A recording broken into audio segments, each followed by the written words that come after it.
Well, I'll continue this here. Good evening, YouTube. Continue. Continue. Can't do that, guy's sexy voice. Right, what was we doing? Alright, we were going to the doctor.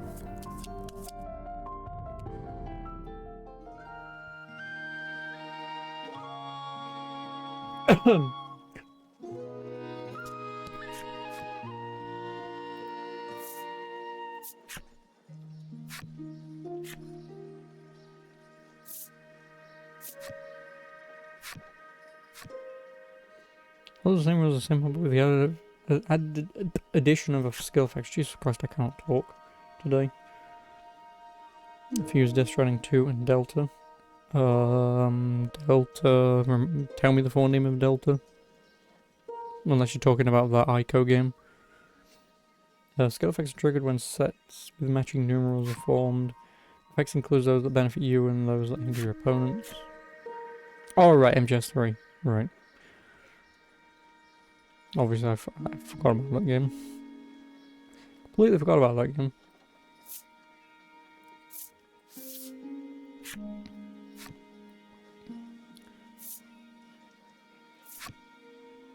Project Robot still in development. Yeah, for like 8 more years.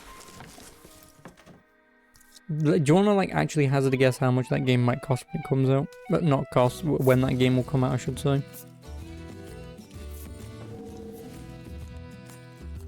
What year do you think it's coming out? Because if it was announced this year, and those guys normally take like 10 years to make a game, it's been about 10 years since they released their last one. Actually, it's been over 10 years, hasn't it? Or this year is the 10th year for Last Guardian. So there is the remote chance it could come out this year, but if it isn't this year to project their 10-year bullshit making games thing,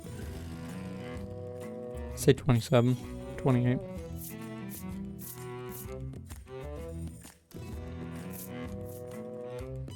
Average man will go first.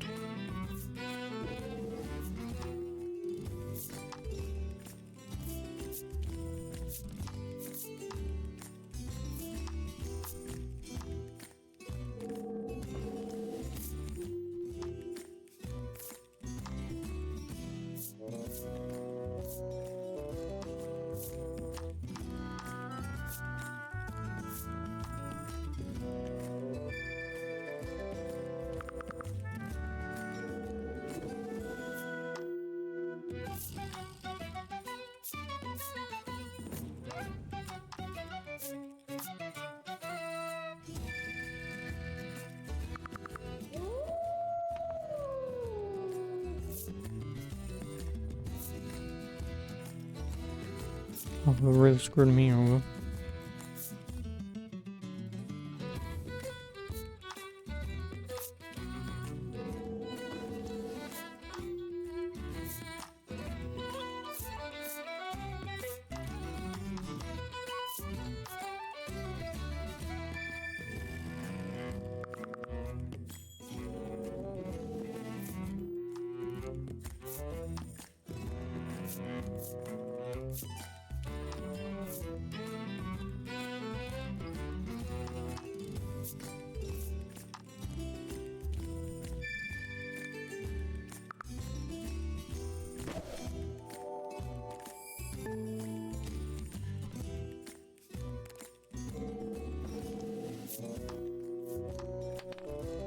You bitch.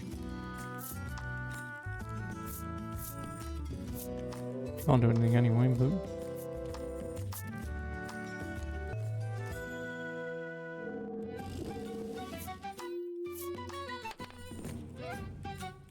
Yes. Got him. My turn.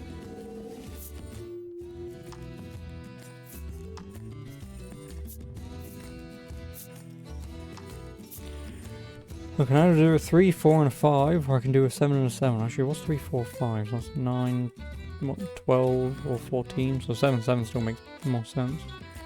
And roll upon your next action, gain 1 card on a 4 or higher. And give me them. Takes effect every turn. Oh, nice. I mean, to be honest with you, doing 3, 4, 5 probably would have been slightly better. Just because that would have removed 3 cards from the field, but Then there would have been 2 sevens up there, so... I'll remove a 3. So if I put a 4 up, they have a slightly high chance of going 4, 5, 6. Or 3, 4, 5.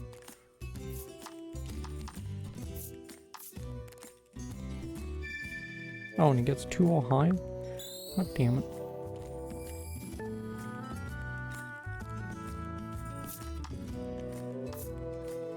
Yeah, 5, 6, 7.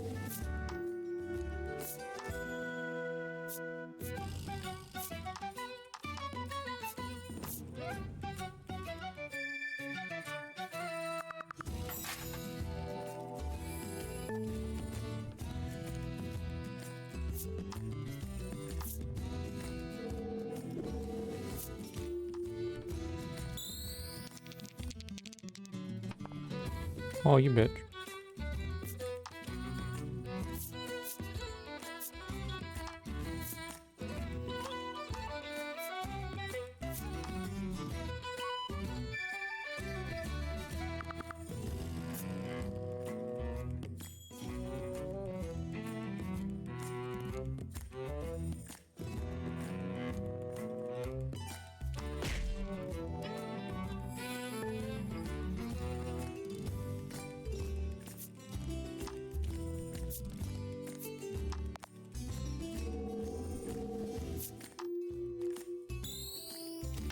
Also, he's gonna roll 2 or higher.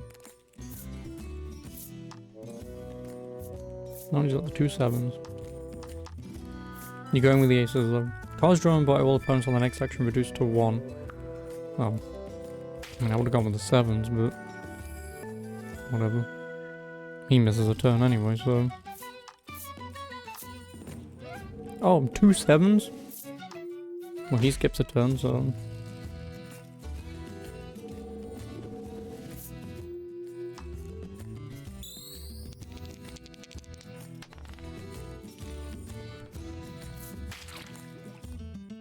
yeah, I don't care about that.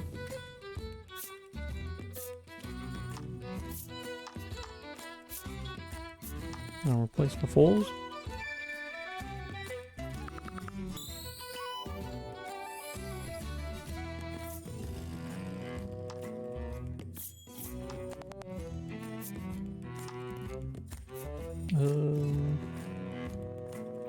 I'll remove the ace. So I prefer to keep the 8 on me. Prevent them from getting a high number.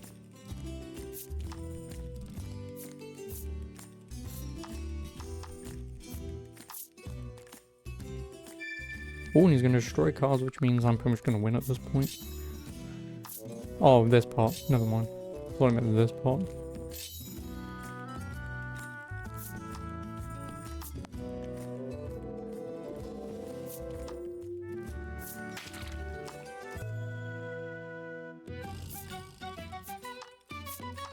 FD8. Bitch.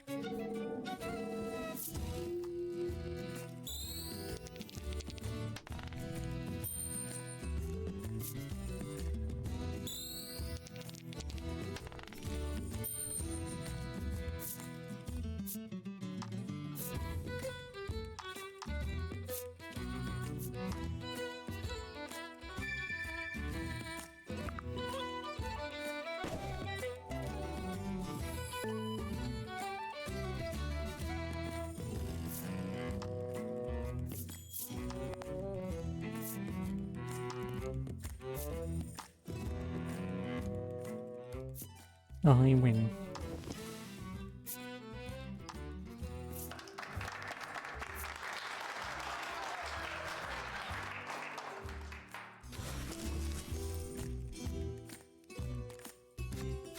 Not bad. The boy praises you, proffering a gift in commemoration of your win.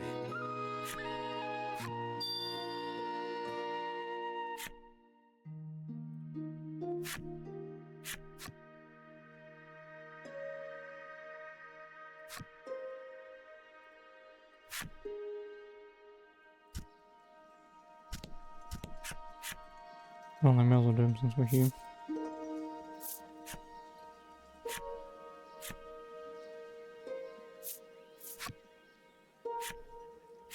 So what do we have? Adding event supplements to the rules by allowing event cards to be drawn at the start of a turn. Event cards include a mix of those beneficial, detrimental. Card values range from 1 to 10, and skill effects are also included. That didn't make any sense.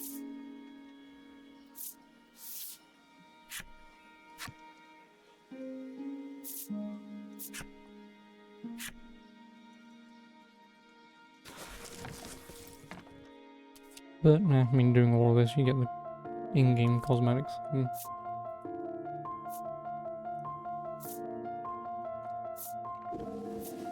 Woman?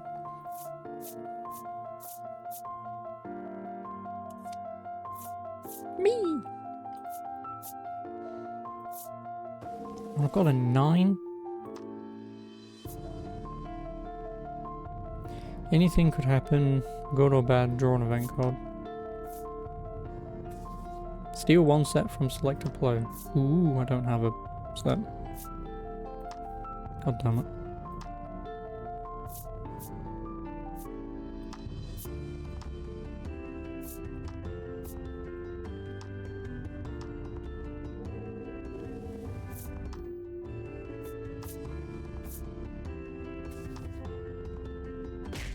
Lol. He's pretty much out of the running at this point then. Here's 2 5s.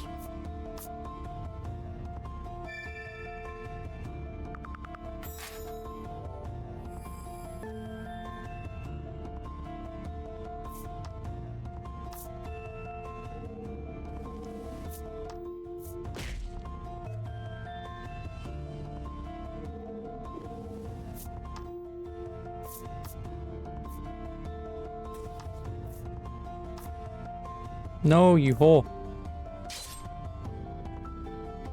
You can't do anything with it anyway. You're gonna take the 2 4s.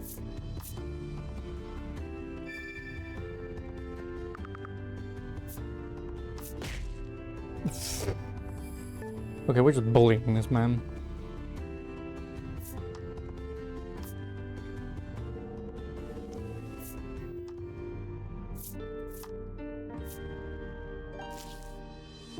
Oh, fucking...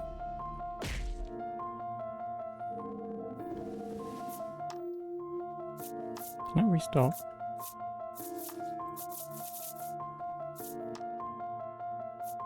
I was gonna do 8, 9, 10. God damn it. Can I just quit, please? I mean, the only way... Oh no, because I'd have to steal that card. I was gonna say the only way I can do it is if I stole his card, but...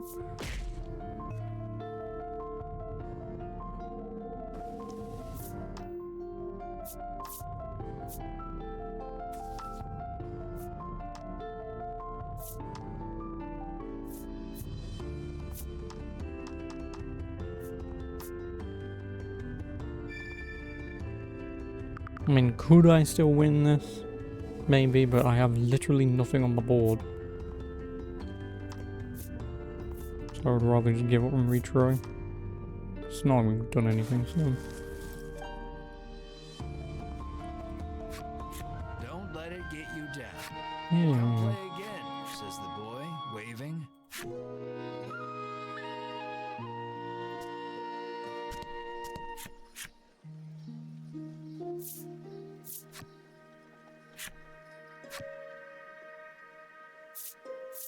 Let's play all.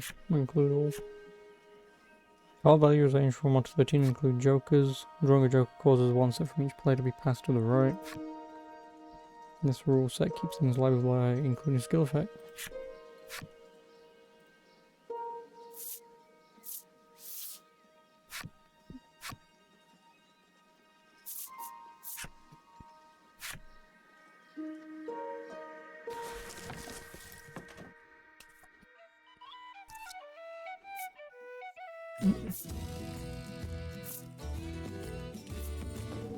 Ace 8, 9.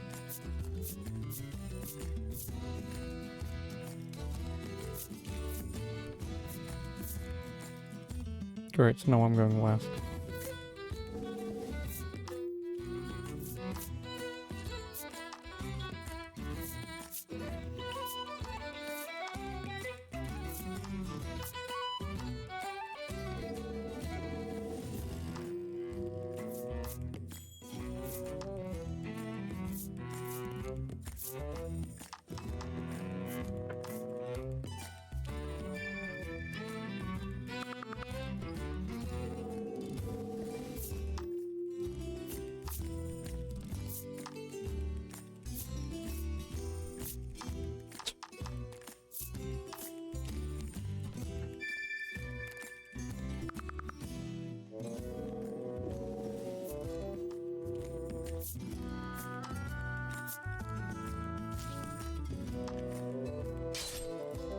Whatever.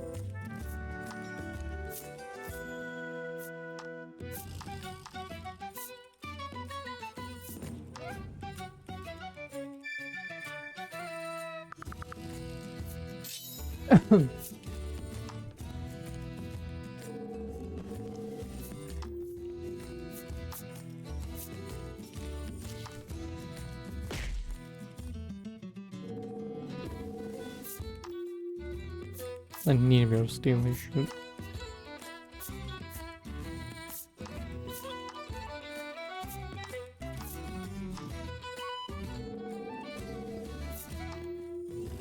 Why would you give her the 10?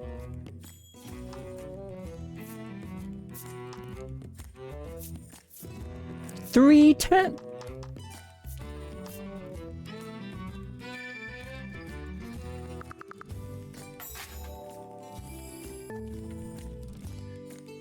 I really need to steal now. There's nothing that I can do to win at this point. Because they've basically now just got all the strong cards.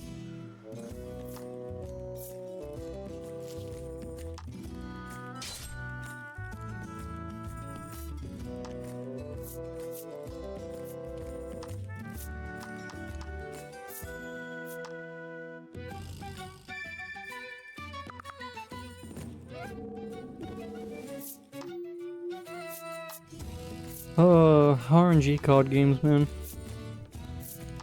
And when shit like that happens, there's just nothing you can do.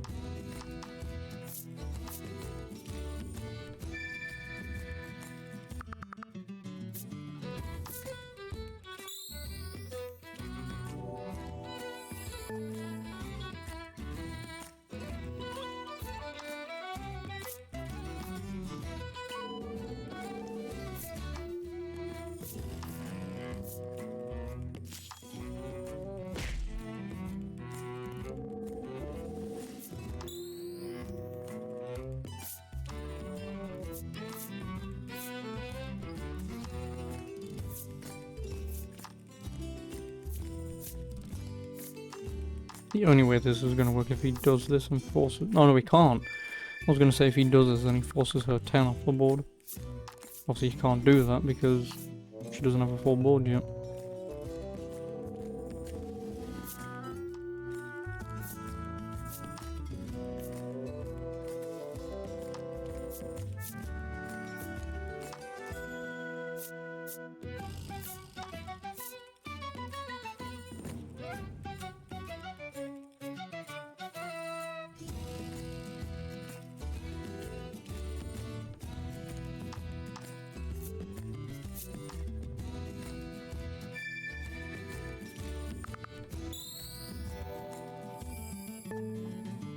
Unless she's stupid enough to take, like, the aces and...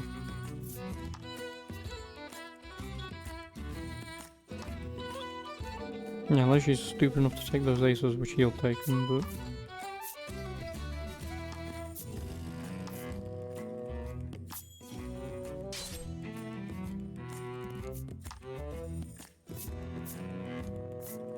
Seven, eight, nine. Oh, he'll do the two aces.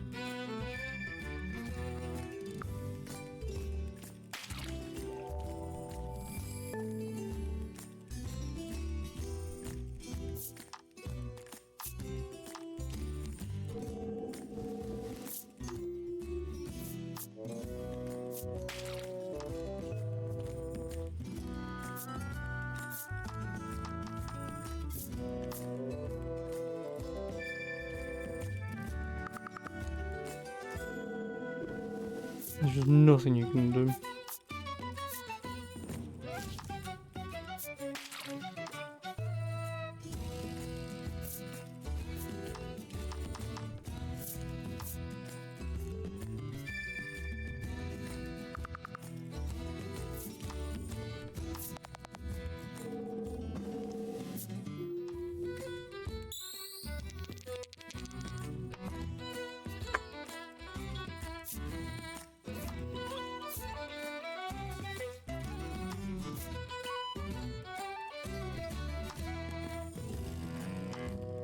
Or whatever.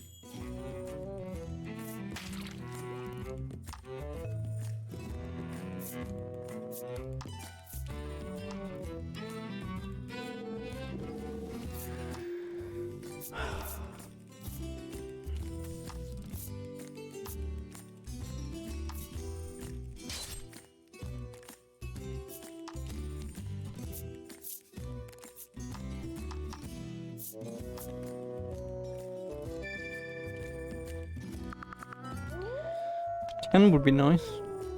3 is not nice. Oh, you can't roll a 10 on a 6-sided die, you idiot.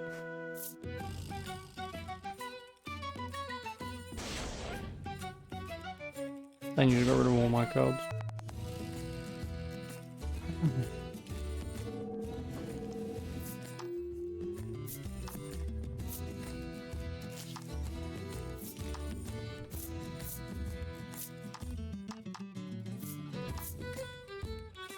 I really, really, really wish you just fucking quit this. Because clearly I'm not going to win. Like, after she got the 3 10s, it's basically game over.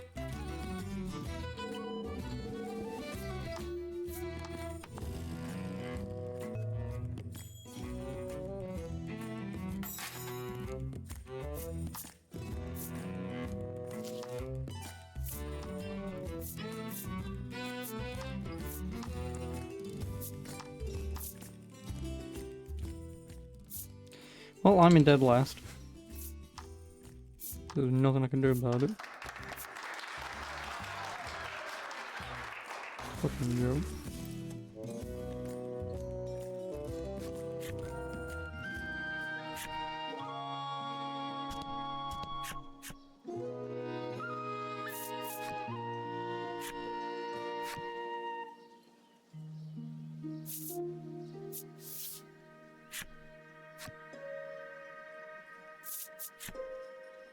I'm gonna try this once more. Otherwise I'm just gonna play the actual game. Because losing RNG like that is like, what the fuck do you want me to do? You're giving me all the low cards. And at the beginning of the game you gave everyone else the top cards. It's like, I quite literally cannot compete. And all the top cards have gone.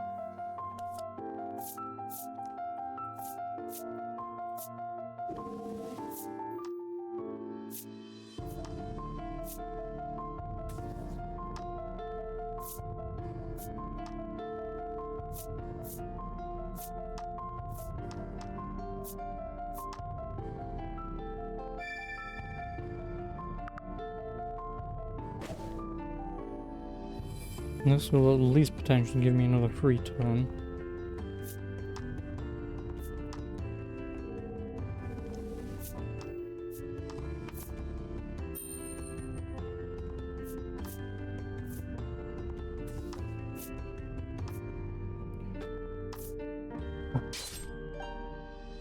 And he's gonna draw the 2 10s, isn't he? Close enough.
That gets them off the board.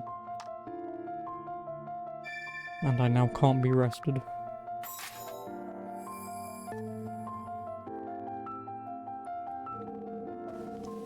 So now they can only combine 8, 9 and 10.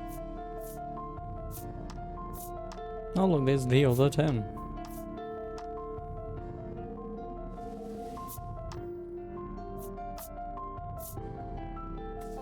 If only I could just like sneak that 10 in my deck. It's like, oh, I've got a 30. Oh, 2 6s. Destroy the 10. Do it. Destroy the 10. Yeah, boy. Destroy the 7. Good boy. Now no one can combine the 10 at least, so... And before there's another one.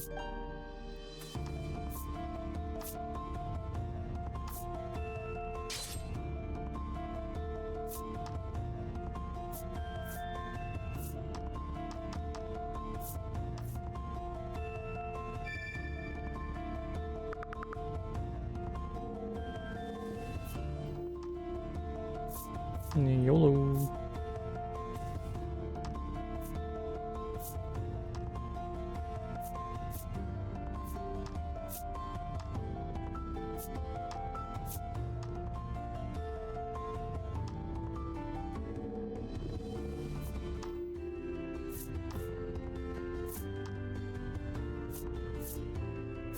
I'm not gonna do 2 falls. All that. I mean, I've done the 2 falls. Put someone to rest.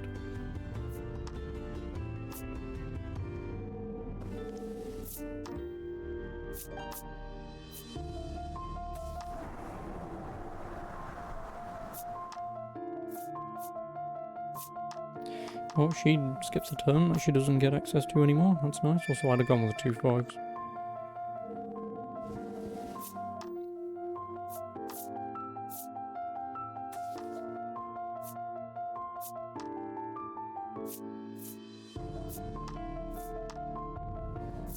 Move the 8 and the 9.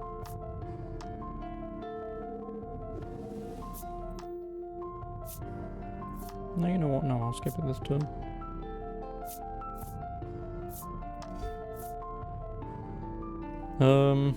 I mean, 2 8s, roll a die and destroy all player sets, which include that number, including your own. Yeah, I can't do that. So I would sooner just do 7 8 9 to get it off the list.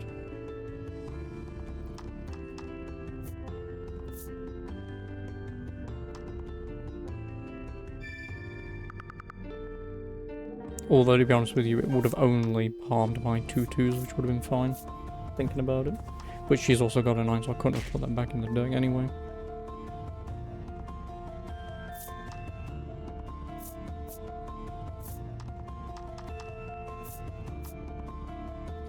So goes with a 7 8 9.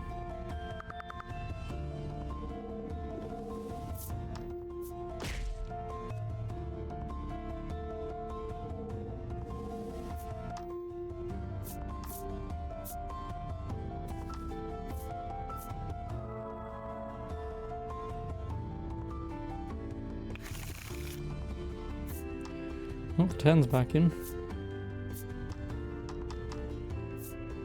Not that it matters, but he at least puts the 9. It doesn't matter, I guess, suppose which one she does, but I would obviously have to get 9.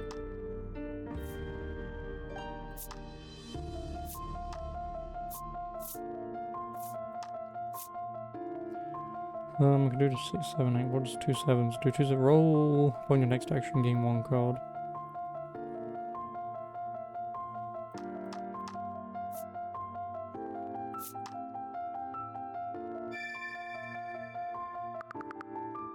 Nice.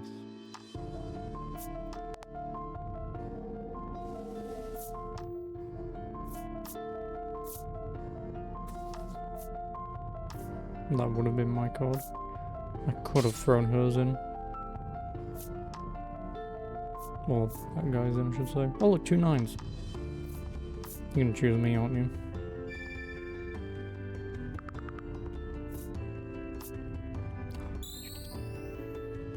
Choosing me would have ruined me. And she could have won.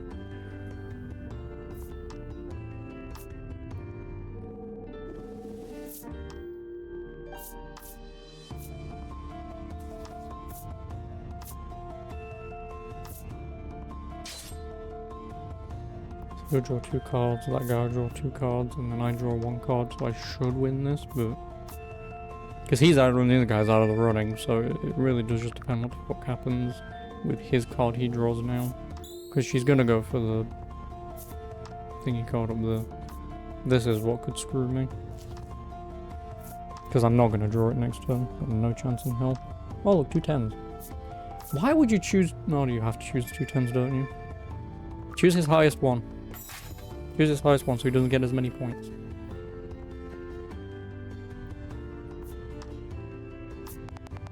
Oh right, yeah, get rid of that. Idiot.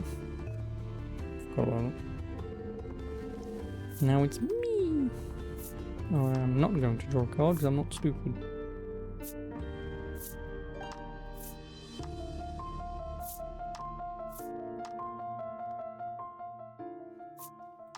There we go. Finally win.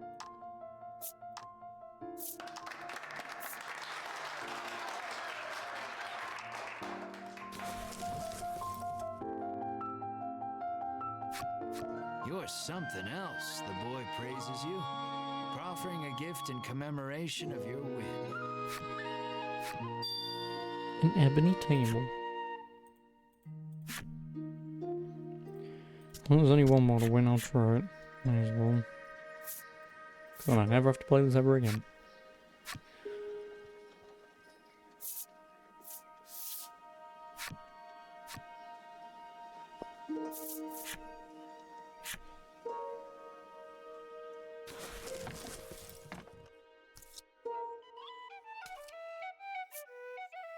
Oh, I got the Joker? You also got the Joker. Lol.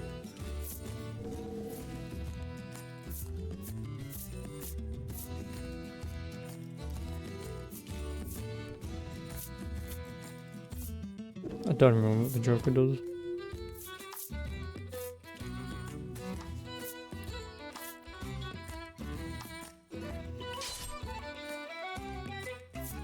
Thanks. Also, guess who's gonna combine the— oh, you're gonna combine the Joker.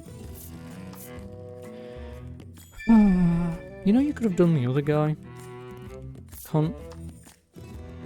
And then also just conveniently getting Joker also first turn. That's all 3 fucking Jokers, if not 4. 3 out of the 4 on the board already.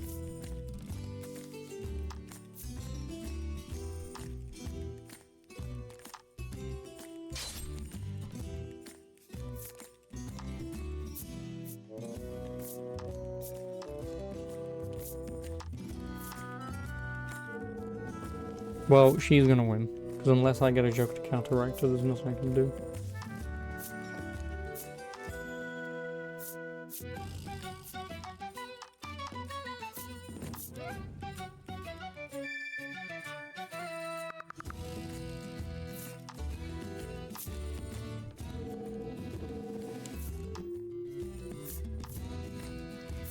Well, I guess all the high cards are just gonna go as soon as possible, aren't they?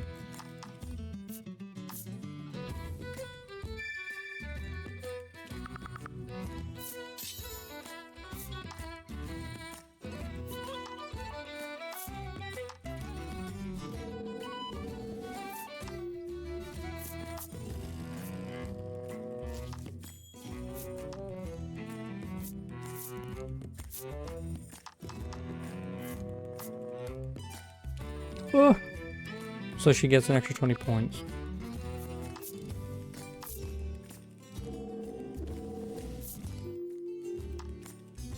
Lovely.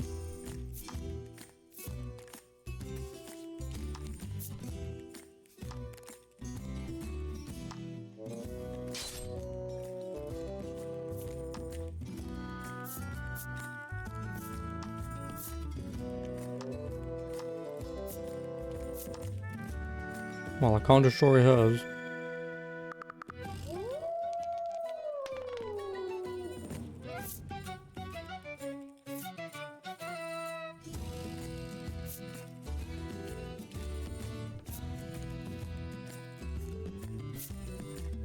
Only Ace would have helped me though.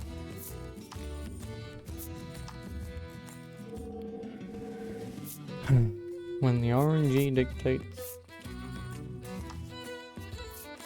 that everyone gets all the high cards first turn. And I'm supposed to counter that how exactly?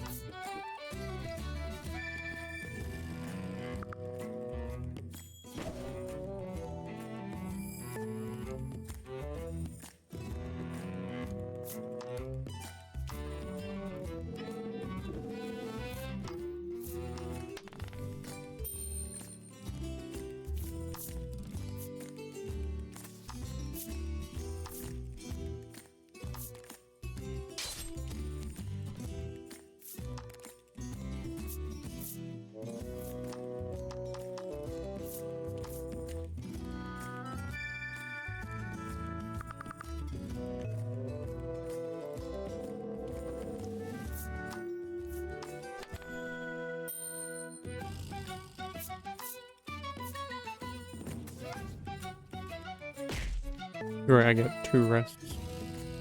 So, see, this is what I mean. Like, just let me fucking quit. Because there's clearly nothing I can do.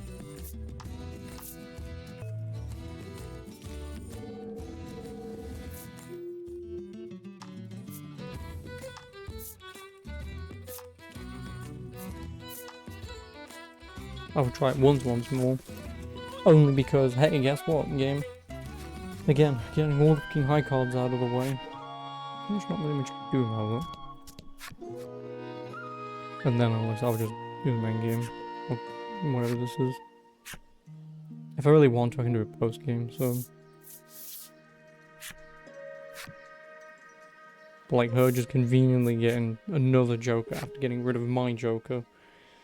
Instead of getting rid of his, which then she wouldn't have gotten a Joker, then it would have been my turn, then I could have gotten the 2 Jokers. Oof. Oh look, a Joker. Oh look, another Joker. All the high cards.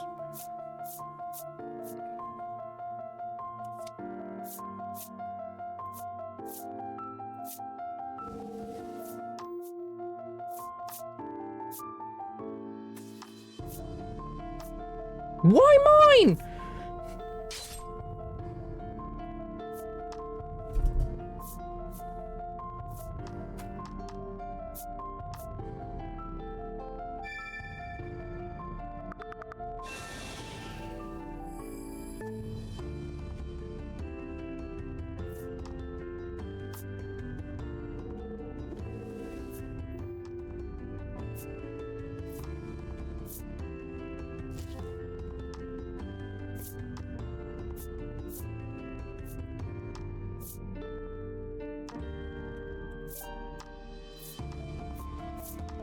I'm out.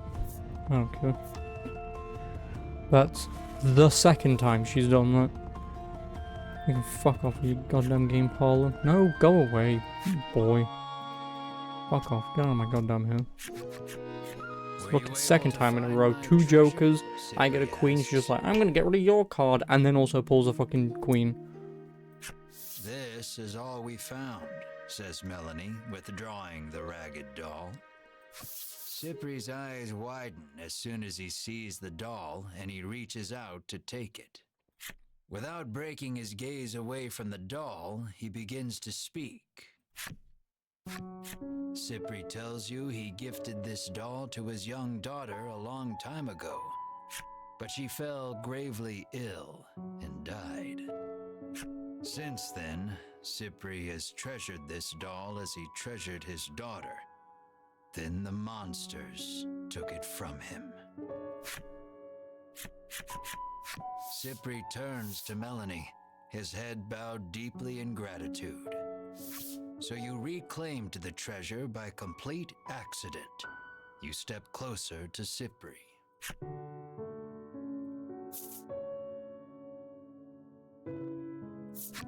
What do you know about the dragon?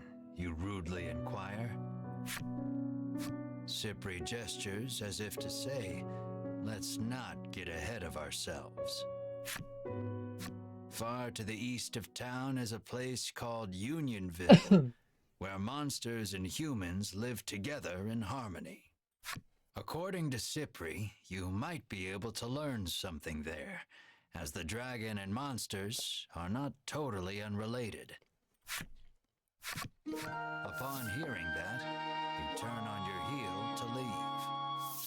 Cypri calls out to stop you. Journeying to Unionville entails traversing the dense expanse of the bewildering wood. You'll need this, he says, and holds out something for you. An ocarina? You won't make it through the bewildering wood without it, Cypri says. Your sights set on the distant Unionville, you resolve to navigate through the bewildering wood.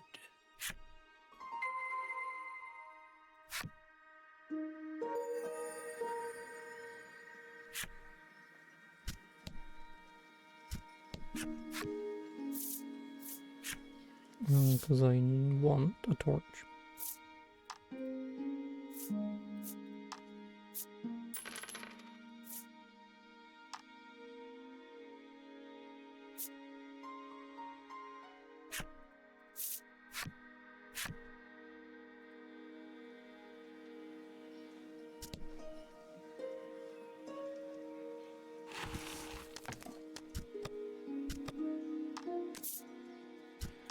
Well, may as well save after having done all that bullshit.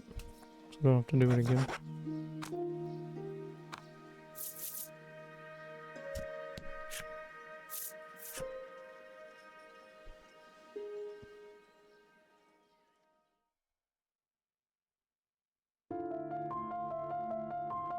Yo, we'll get another intro. Nice.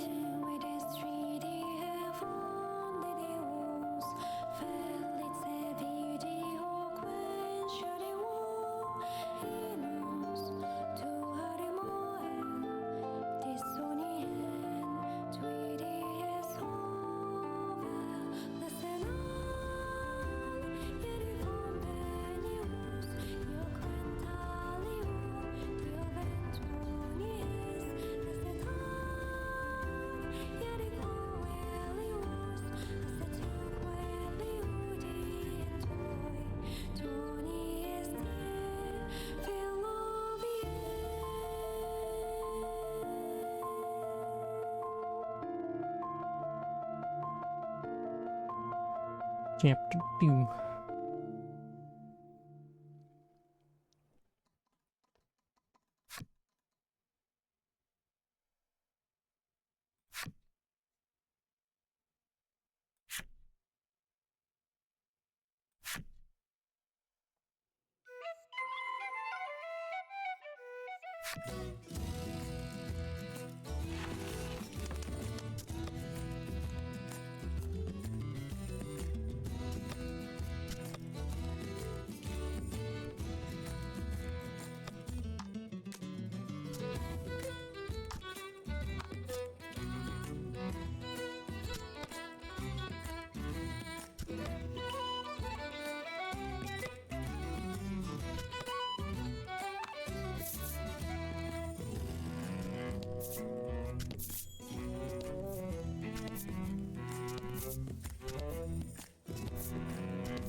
You are surprised to find a merchant selling goods in a place like this. You decide to take a look, and the merchant welcomes you energetically. You're the You're in winner. luck. I have some rare items for sale, she remarks, lining up some goods before you.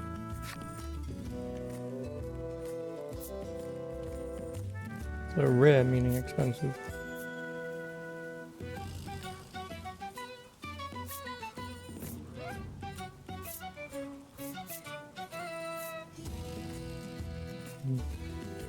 Would be nice if I could afford them. She begins closing her shop, saying she needs to stock up on wares again. It seems you won't be able to do any more shopping here. No.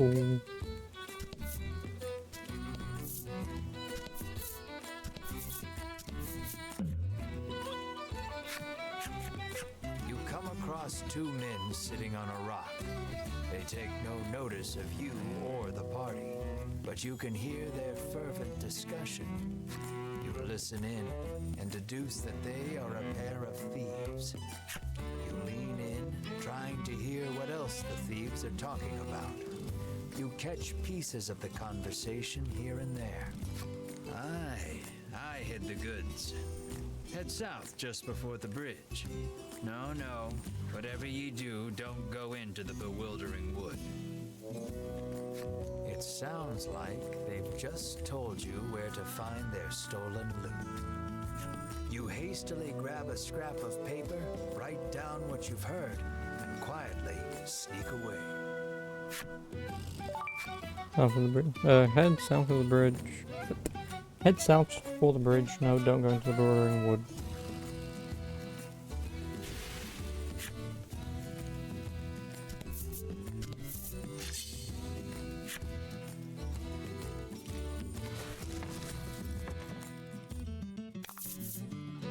About the enemy.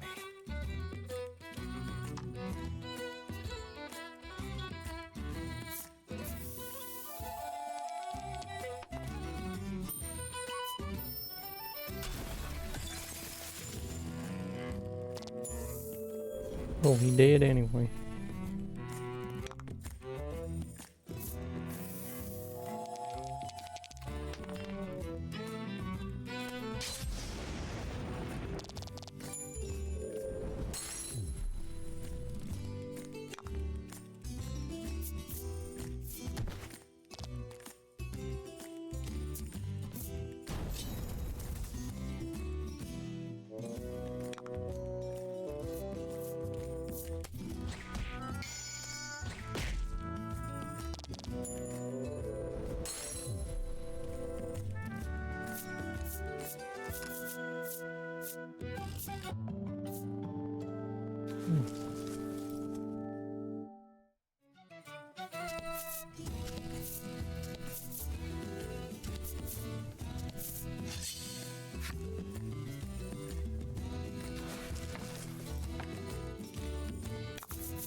And I'll take the crit.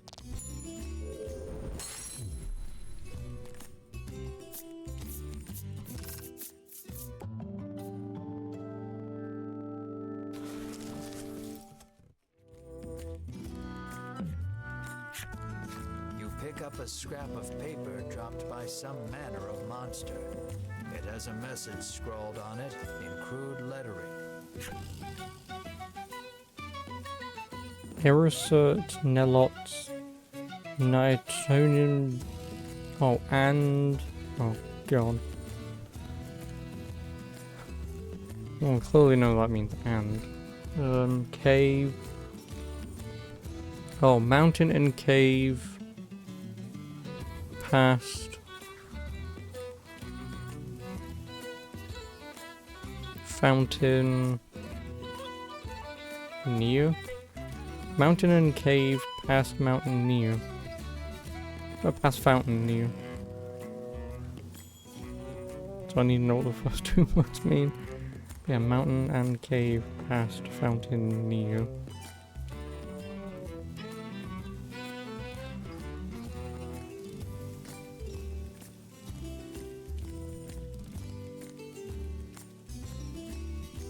Oh, treasure.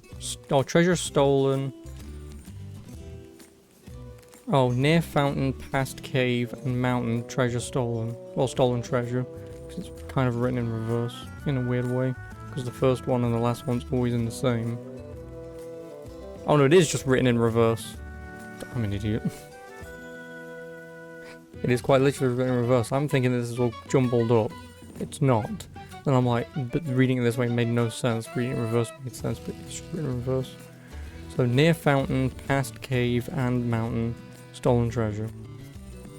Clearly, whoever dropped this message did not want to forget where the stolen treasure is hidden.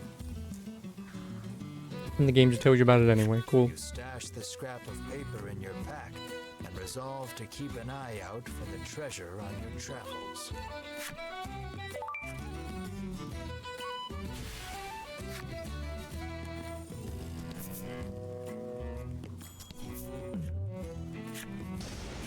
Thunder roars overhead. Watch out for lightning.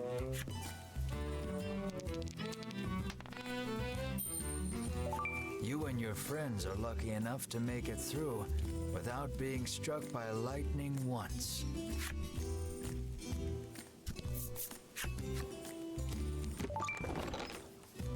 Roll.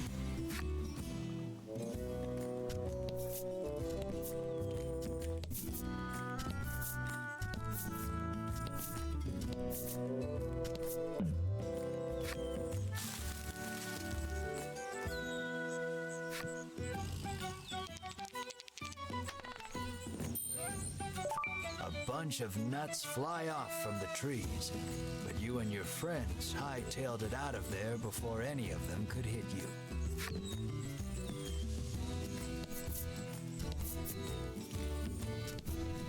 This is head south before the bridge.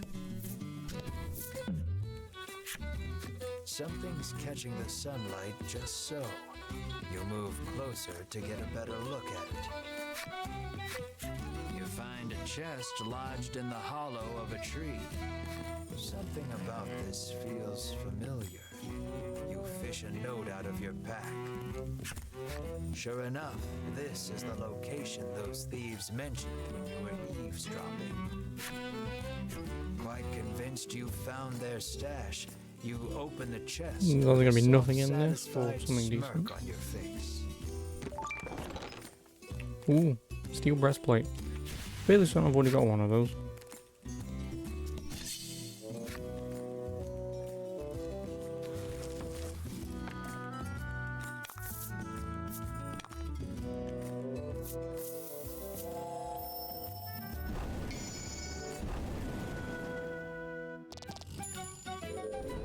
Slightly overkill.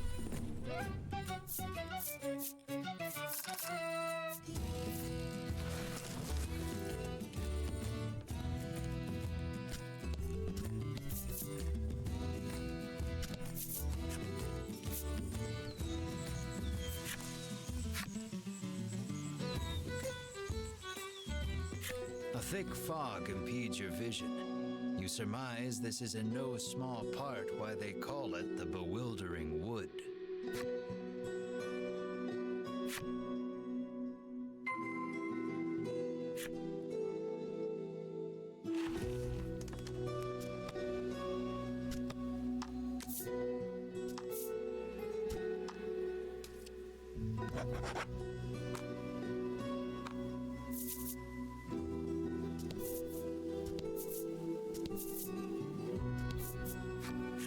Many a brave soul has set foot in this wood, only to be swallowed up and never seen nor heard from again, the traveler intones gravely.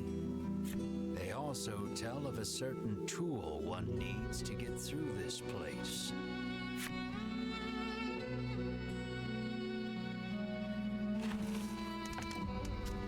Can I play the card?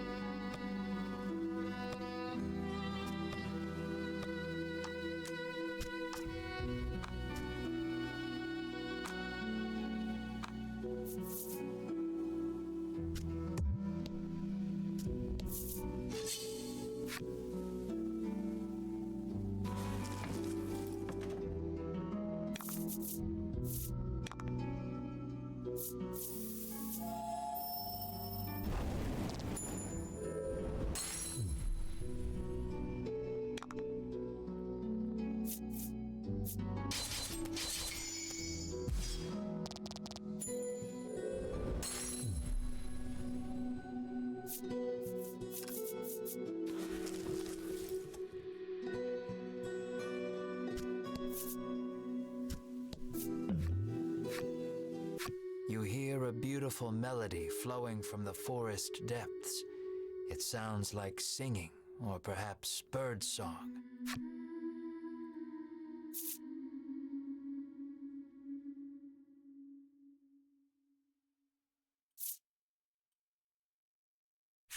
Your body is soothed by the gentle tone.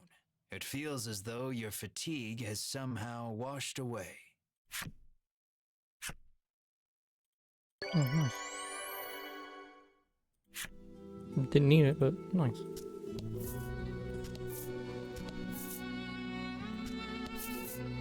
A message is written on the sign. Seek out the four stela hidden deep in these woods.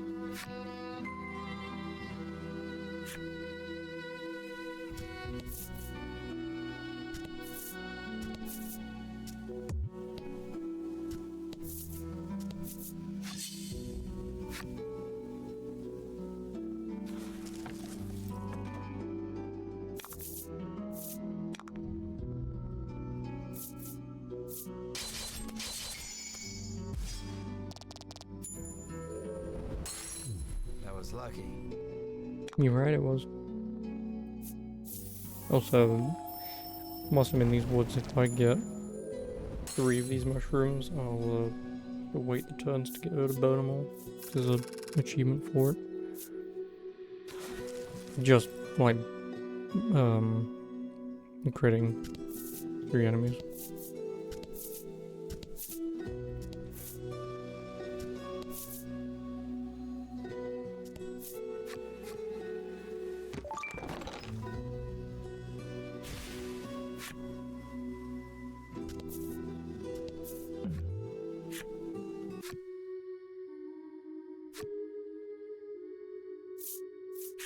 As if drawn in by the voice, you head deeper into the forest, where you find a woman playing a stringed instrument. Why won't the right words come to me, she laments, her fingers stopping on the strings. Hearing her sigh, you offer to help her with her song. Very well then. Please finish this verse, she responds, then begins to sing.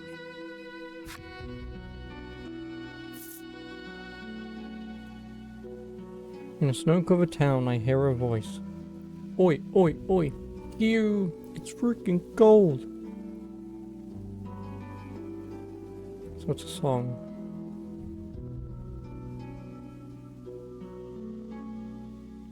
I guess it doesn't really matter, does it?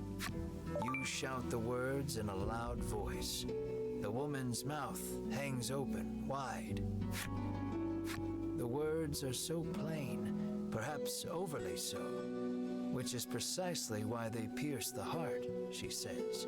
Your cheap words somehow resonating with her.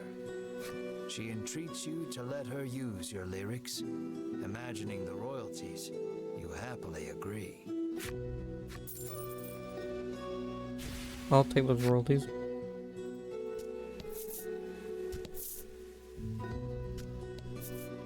You have found the southern stela. You smack it and hear a sound off to the west.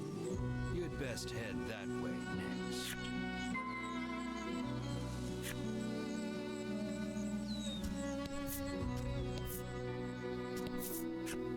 The man sighs, realizing he may never be able to escape with his current tool set.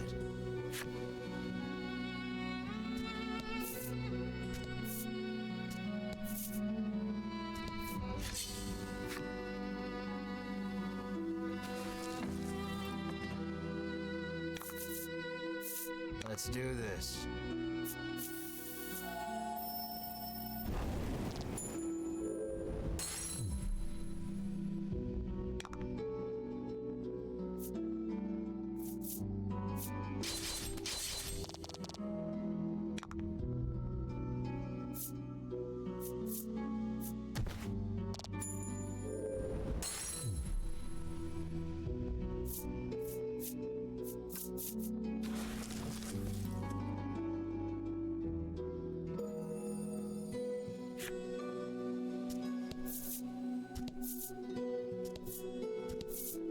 You have found the northern stela.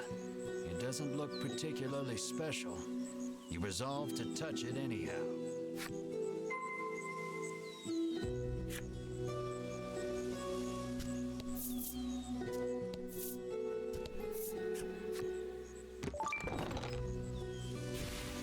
I'll take the money.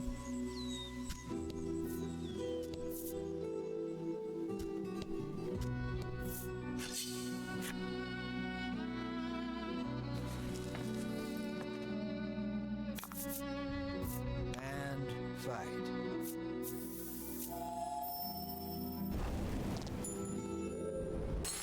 If I could just get 3 enemies, that'd be nice.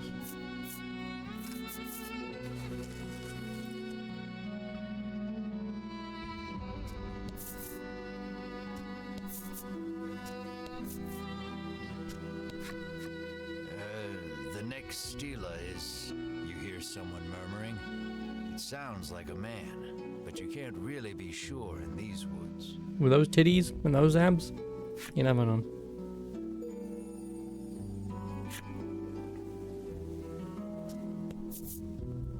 Right, yeah, let me also check my equipment.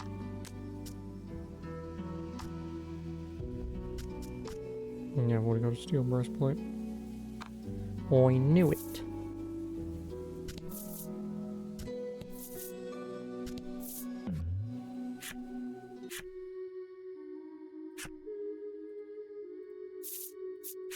You take a peek inside the grass. It seems like the harpy hasn't yet noticed you. You pick up a rock and throw it at the monster's feet. Startled, the monster flaps its wings and flies away. You find some coins scattered about where it stood. More money? Give me all the money.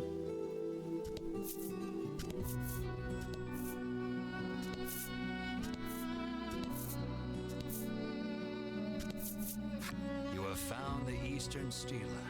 You see the words Melody of Fortune chiseled into the corner.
You have found the Western Stela, which you swear up and down was not here when you came in. Nevertheless, you give it a smack. You have found all 4 of the Stela in the bewildering wood. On a perhaps related note, you hear a sound emanating from the east.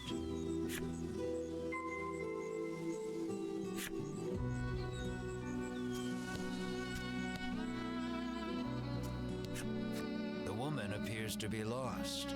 How do I get out of here? She asks with furrowed brows. I need to hit the Stela every single time I want to go home. Ah, what a pain, the frowning woman sighs.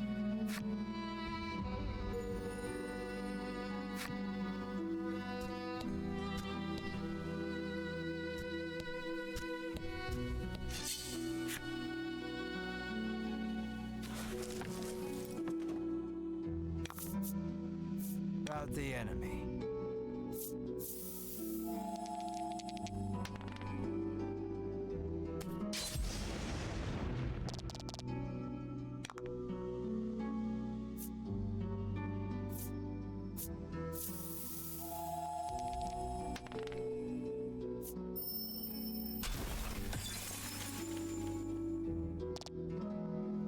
%50 chance to hit the 5. Orc.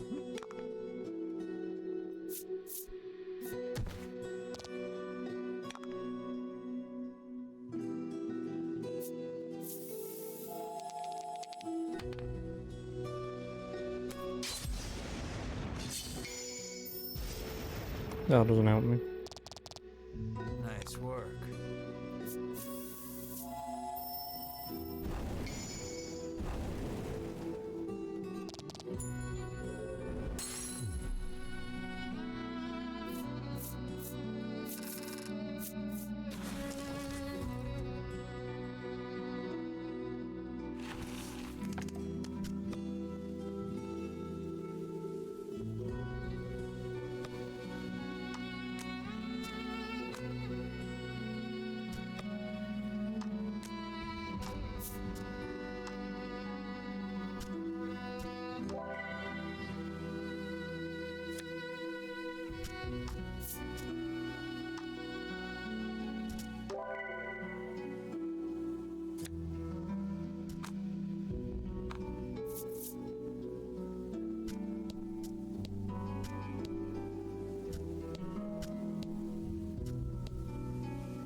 Lovely.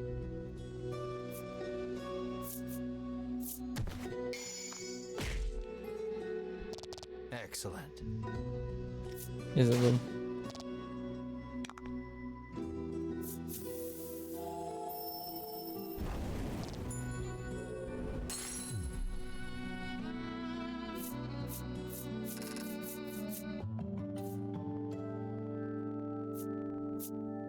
Treasure.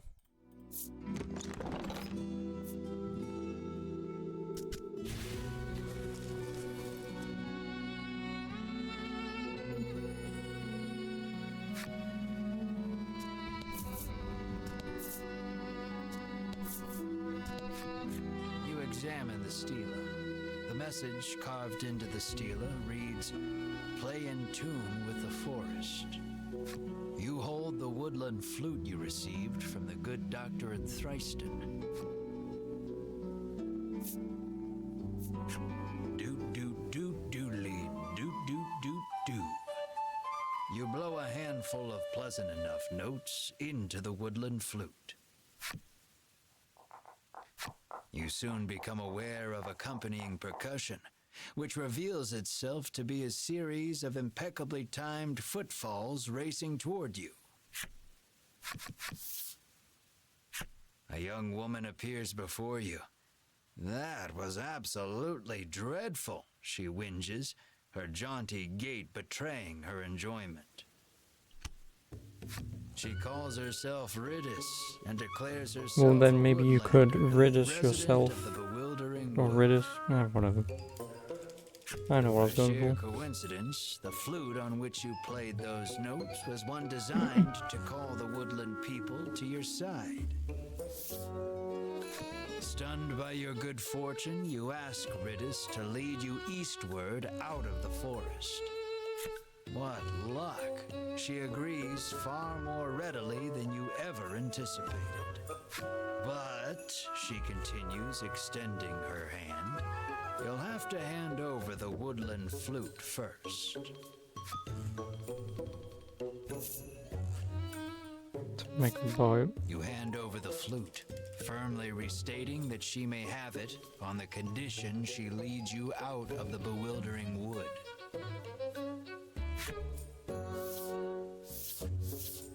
Ridis plucks the woodland flute out of your hands with glee and begins playing it as she skips away.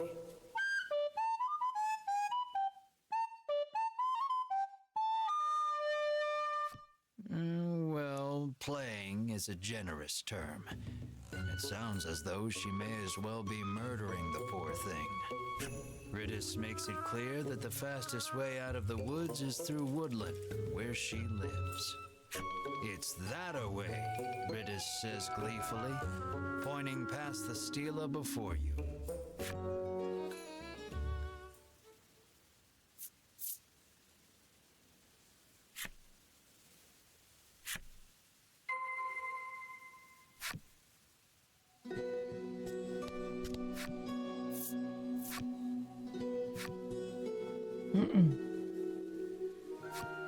Welcome to Woodland, Ridis says, gesturing out over the village. "Now, if you'll excuse me, I'm quite busy for the rest of the day, so you'll have to wait till tomorrow to leave the forest," she says, and makes her way home.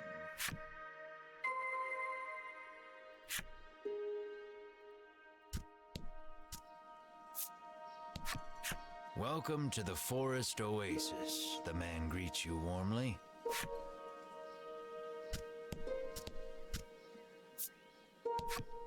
You happen upon a man greedily guzzling well water. Could it truly be that much better than ordinary water?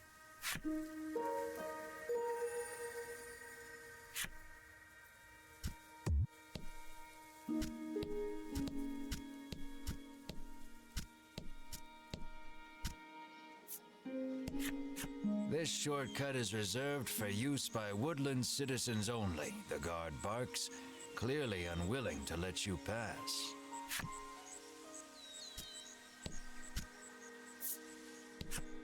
Apparently she's heard rumors of the dragon destroying another town somewhere.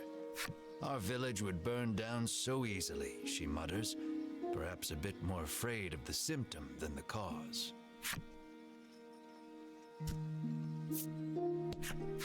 You learn that Ridis's family is mired in debt and living hand to mouth. And I know how they got in so much trouble, the rumor mongerer says deliciously. We are not in the business of meddling in the personal affairs of others, Melanie says curtly, cutting her off.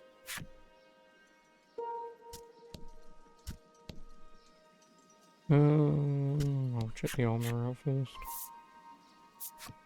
What do we have?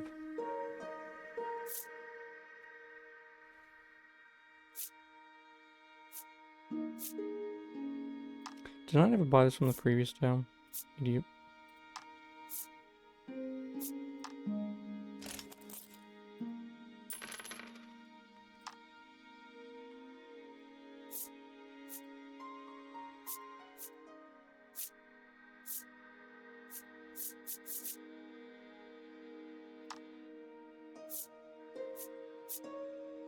Loses 1 defense but gains 1 speed. I'm going.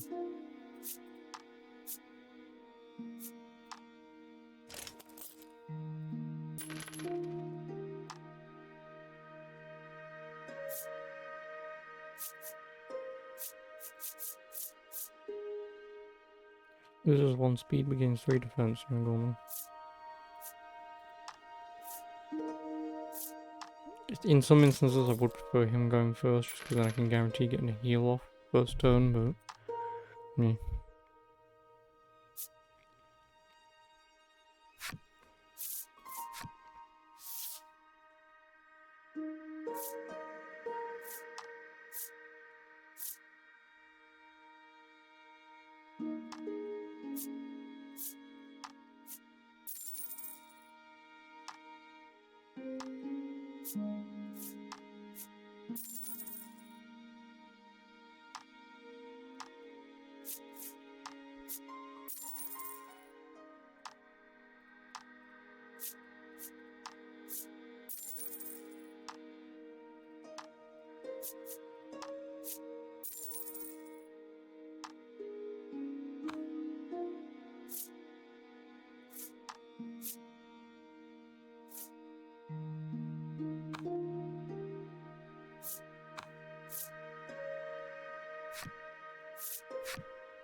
Gains +2 speed on that though.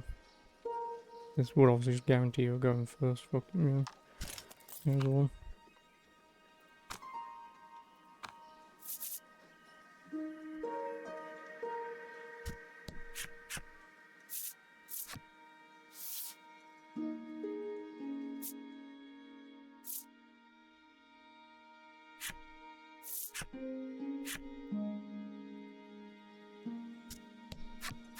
Been a while since we've had any outsiders, the innkeeper says, beckoning the party inside. It turns out this inn is simply a place where the poor lost souls trapped in the bewildering wood may recover. You may stay as long as you like, free of charge.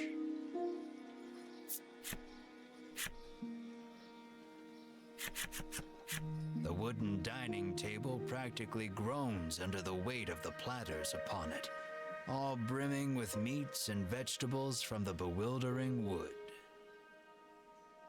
I've certainly earned this, you say to yourself, as you slide into your seat at the table, positively drooling over the feast before you.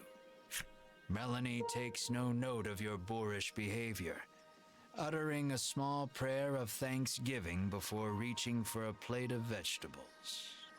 Mar sits, eyes fixed on the food upon the table, statuesque in his stillness. What a good boy.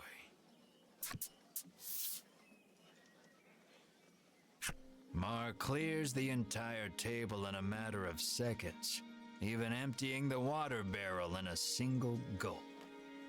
he lets out a self-satisfied burp that sends a small jet of just drank water arcing out onto the floor. The sun sinks low, and the day draws to a close. Bum bum bum. A scream pierces the silence. Fire! You leap out of That's bed, not really a scream, but adrenaline true. coursing through your veins. The others follow suit, and before long you've burst through the front door and into the street. Ridis's house is ablaze, a nearby villager screams.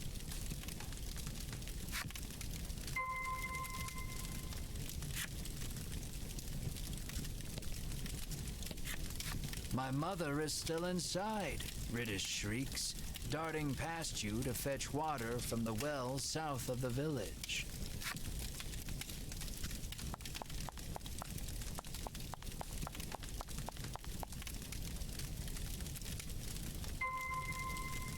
But we have ice. We use ice.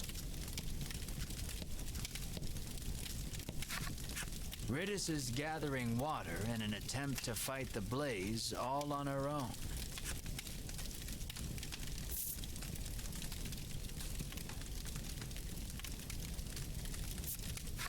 Mars' eyes light up. He scrambles over the edge of the well and sucks the well dry in an instant. He pokes at his swollen belly and gestures toward Ridis's house, as if to say, "Get me back there, quick."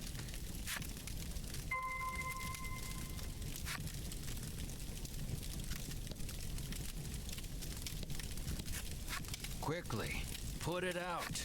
You have to put it out. Ridis Mar douses the house with the water he sucked up from the well. The fire is reduced to mere embers, and all is well. Or so you think. Something darts out from behind the house and attacks.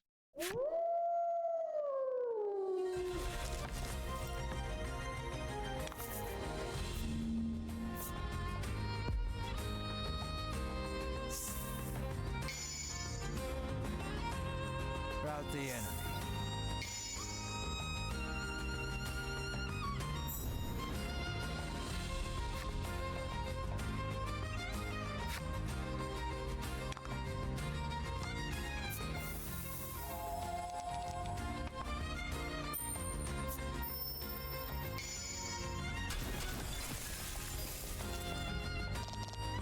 Nice work.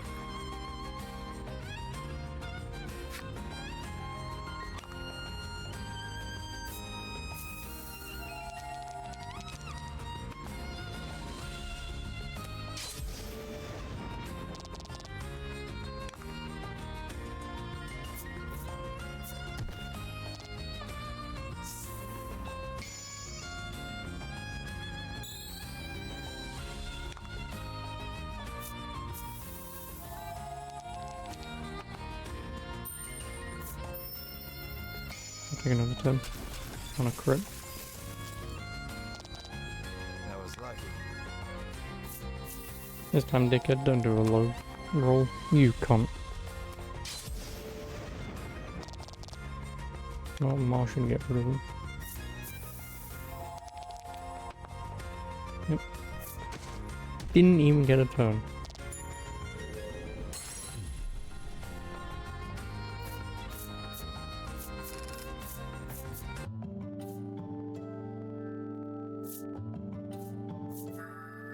Oh, regenerate. Periodically restore own HP by 5 for 3 turns. Not bad.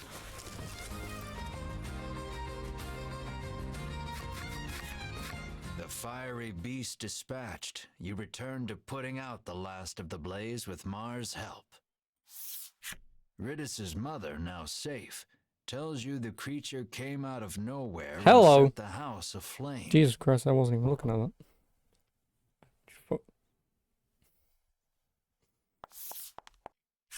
What I was would bring expecting a some old creature hag, of not fire to a place that. like this, you wonder?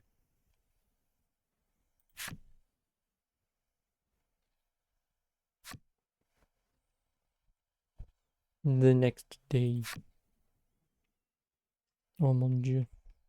Light breaks on a new day, and the commotion of the fire feels but a nightmare. You lead your party to Ridis's house to ask for safe passage out of the bewildering wood.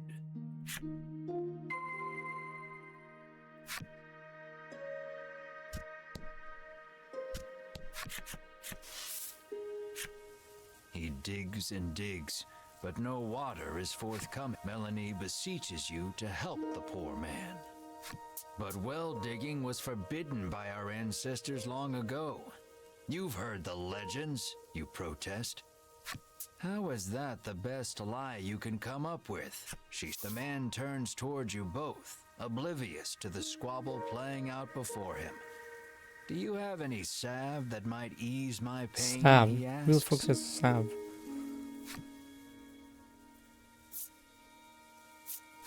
You hand the man some salve. I don't care if that's even how you're supposed to The pronounce it. instant That's he not how you applies pronounce it to it. his hands, he resumes his furious digging, this time punctuated with shouts of "I feel incredible." Not long after that, water erupts from the ground with a force unlike any you've seen. He sidles up to the jet of water and begins drinking from it as one would from a fountain. He is once again in his element. The man hands you mysterious card 4 to show his appreciation for the salve. Well, I've got 1, 2, and 4. I'm missing 3.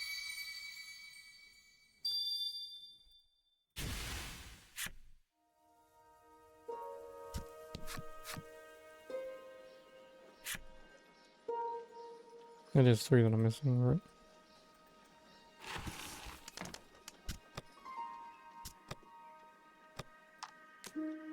Yep, missing number 3.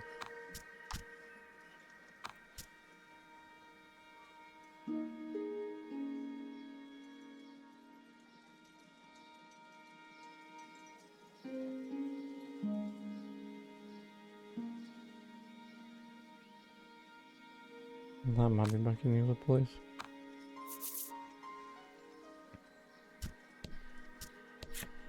Apparently she's heard rumors of the girl heaves a sigh of relief after learning the fire wasn't the dragon's. You didn't hear it from me, but the cause of the fire was, she whispers baseless gossip in your ear.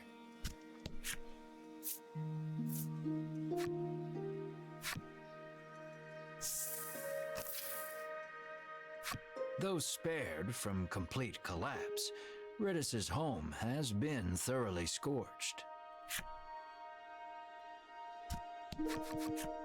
Ridis sits alone in one of its rooms, the air thick with the smell of char. There shouldn't be any fire creatures for miles, she grumbles. She says the monster appeared while she was playing the woodland flute last night.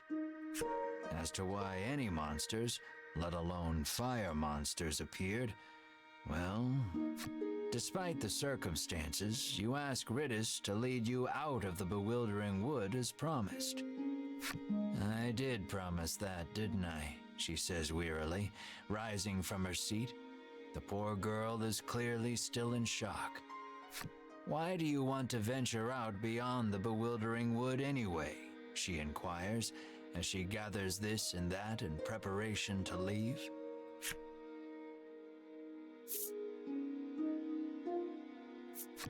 We are in search of the dragon, you say valiantly, adding, the reward will be significant should we defeat him. Honesty is the best policy. Sounds like a real risky way to make a living, she replies flatly, feigning interest. A group of Ivory Order people came through here just the other day, she explains. You connect the dots with malice. Those 3, you seethe. At last, Ridis is ready to depart for the edge of the bewildering wood.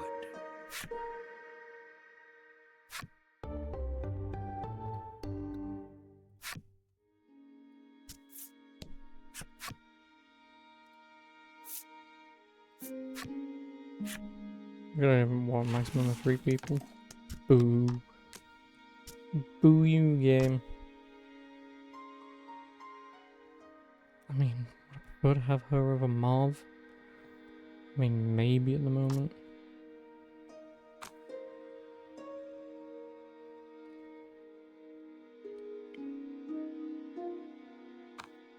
Always try her out, see what she can do.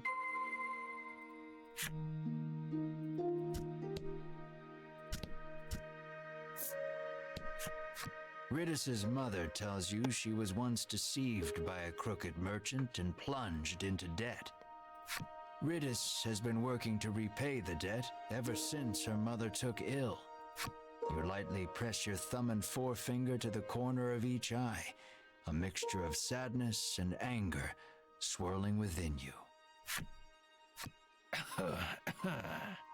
Ridis's mother is in no small amount of pain.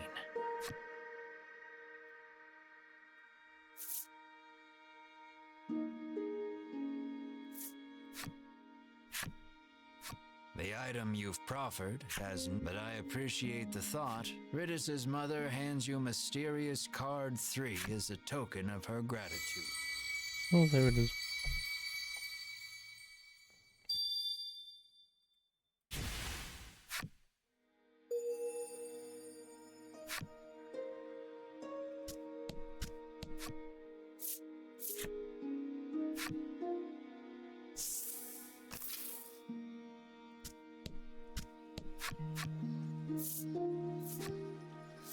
Can I get anything for her?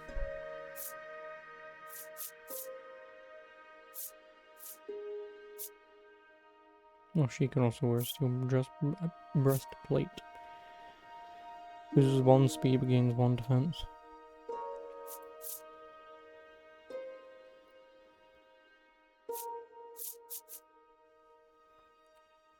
I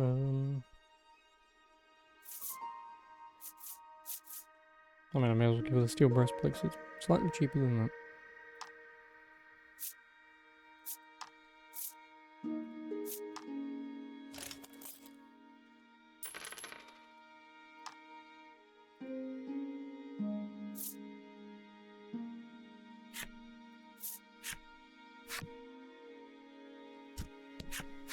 This road takes you to the east side of the Bewildering Wood, but you'd be hard-pressed to find your way without a woodlander's help, the guard warns.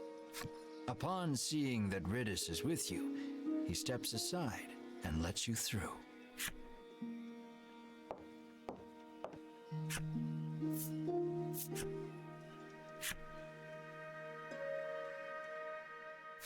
The eastern portion of the woods certainly does not want for thick, soupy fog.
Turn away, ready to lead the party deeper into the Bewildering Wood.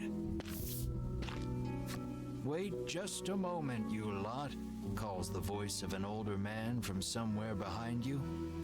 Ridis appears to be familiar with him. She calls him Mr. O. Here you are, young lady, he says, handing her a slip of paper. Invoice for rental property damage and associated repairs totaling $1 million gold. Mr. O explains, Ridis did not have a fire insurance policy at the time of the conflagration, and so she shall have to pay in full. I'll thank you kindly to pay by the end of the month. Bye now, Mr. O says, receding from view as he returns to the forest. Hee. Ridis lets out a bemused chuckle, her demeanor remarkably calm for what has just transpired. She pulls the woodland flute from her cloak and begins softly playing.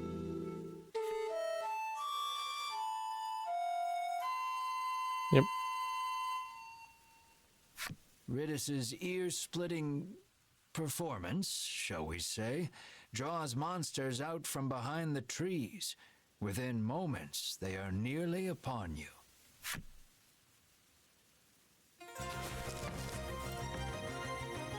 Okay, my boy. Up at the exact right moment, don't you?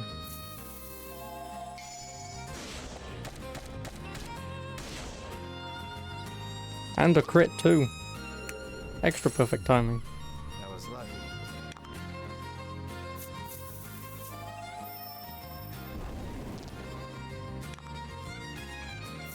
Oh, fuck's sake.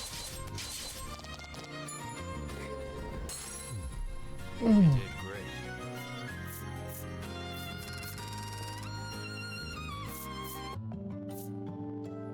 Like, I really am assuming that you was never this lucky when you played getting crits that often.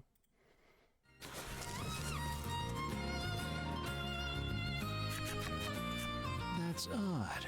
I must have made a mistake, Ridis says, burying her face in her old book once more.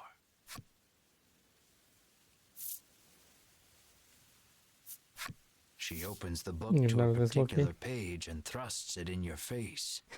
And I'm You basically can't getting tell crits every other anyone fucking in turn. the It's like, village I let okay. you see this, okay? Just don't go back to me playing this game earlier when I was doing the card game.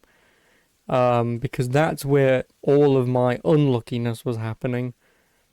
Because basically fucking first turn twice back to back, I pulled the Joker, another person pulled a Joker, and the person who turned first pulled the random card, removed my card from the playing field, then their two cards they drew was a Joker, so they stole my cards.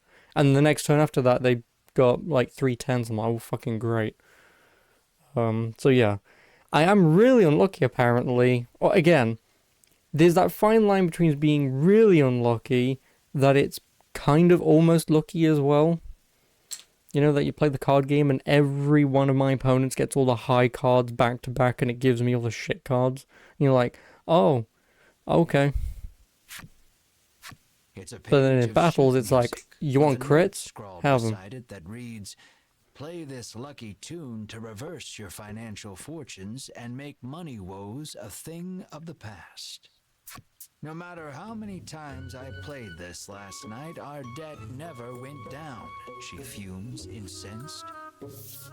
You inspect the page a bit more carefully. Off in a corner, in letters so small as to be illegible, another message reads, "May summon monsters if played incorrectly." You finally see that so long as Ridis holds the flute, this is nothing more than a monster conjuring melody. You snatch the woodland flute from her hands. You have lost your flute-playing privileges, you inform her. "But I'll never escape from this mountain of debt without it," she cries, clearly still believing in the melody of fortune. Melanie quietly opines that while Ridis is many things, bright is not one of them. You think?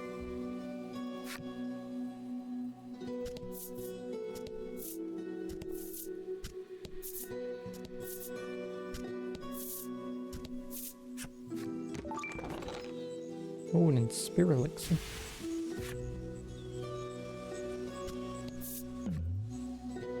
Honey.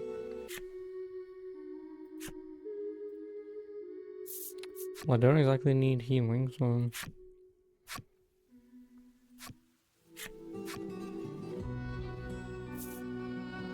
It's freaking gold. Yeah. I feel like that should not happen though. Unless maybe I should have picked one of the other options because you might get a different reward. I mean, like Mr. Krabs, I like money. But if the other answers give you other rewards, then...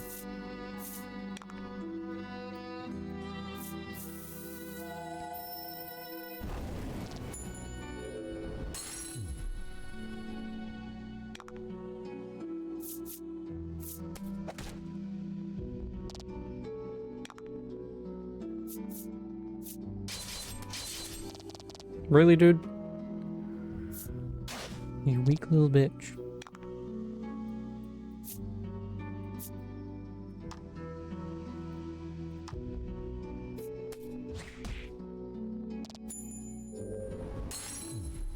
Congrats. You have a sword and everything.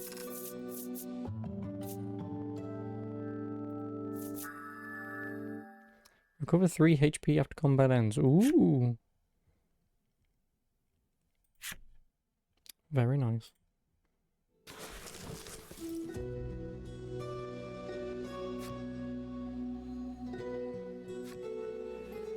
No. Don't need to. I just read what it said, though.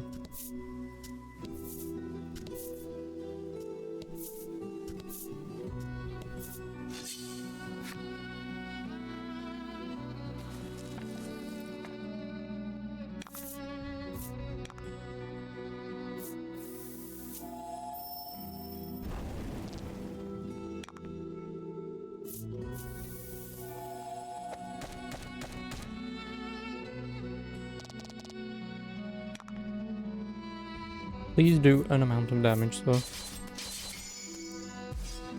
Yeah, the crit do. Fine.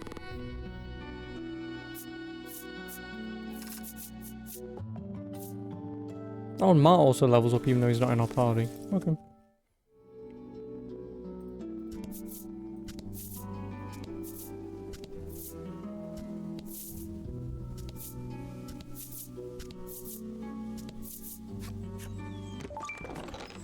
Ooh, a knight's chainmail.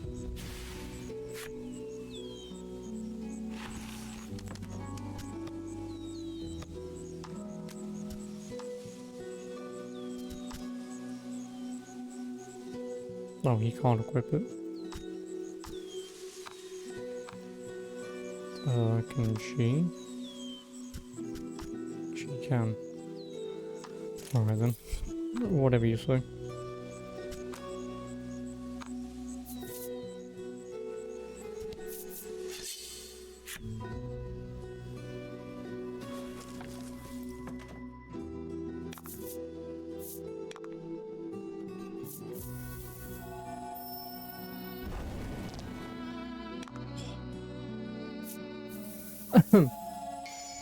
Oh, crit. That was overkill. I think I just did 30 damage there. Excellent.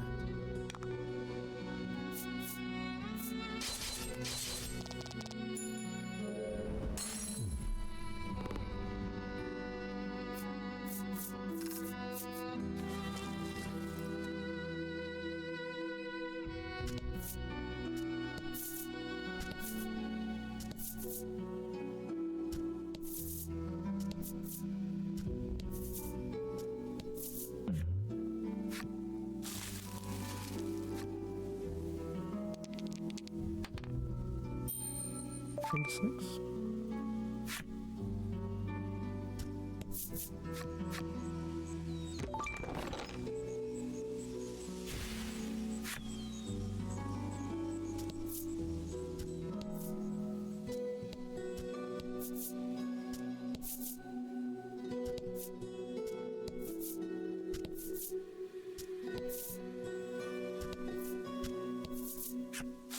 Here, Riddis chirps, pushing overgrown boughs and shrubs aside. As she does, a hidden path out of the bewildering wood comes into view.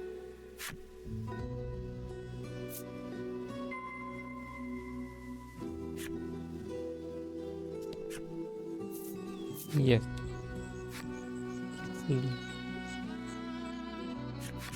Let's make like a tree Last, you are and get the fuck free out of the here. bewildering wood. Praise the power of the woodlanders, you squeal in admiration of Ridis. She giggles bashfully. You've certainly kept your I promise. can do you that say. apparently. Thank you for showing us the way. I was hoping I could join you on your quest to defeat the dragon. Because money. Suddenly blurts out.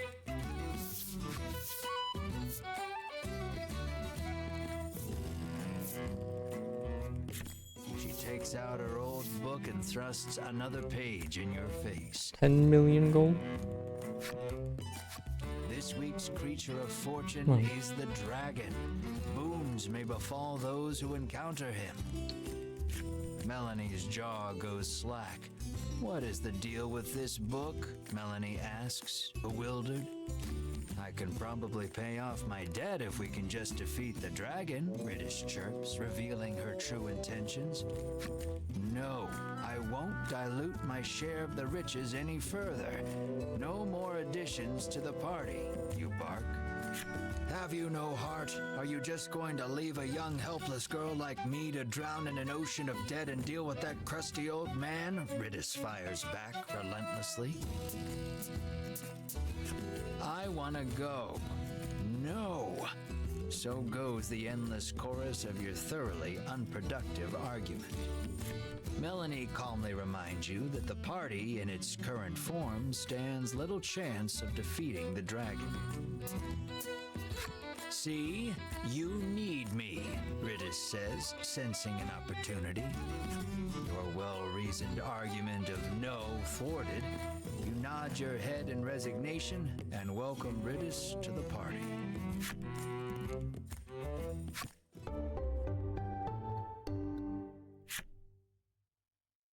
Boom, boom, boom, boom, boom, boom. Oh, we're done with chapter 2.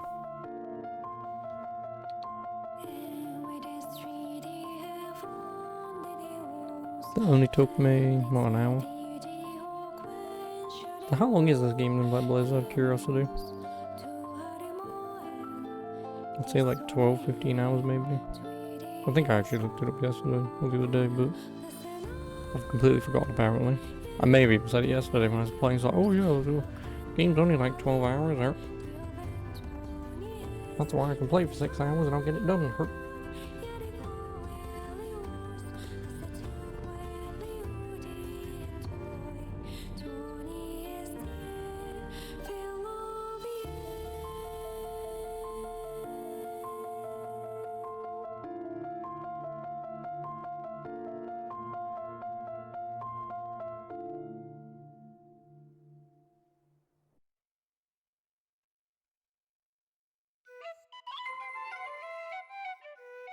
At East Unionville. Of course.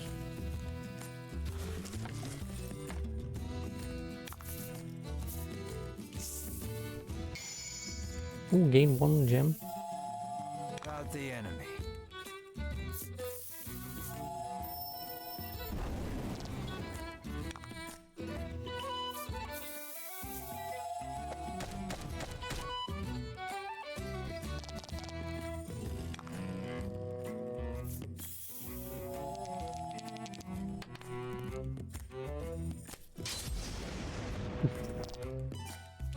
Nice.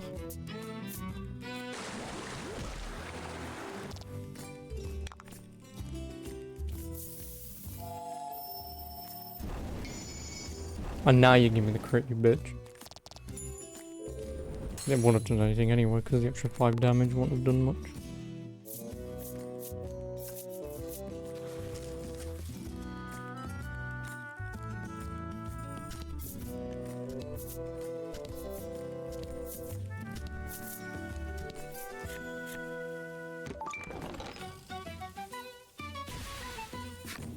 Weak crit?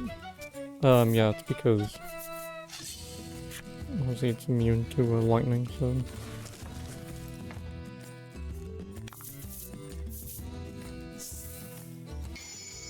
more gems. How much defense do you have, sir? That's all of it.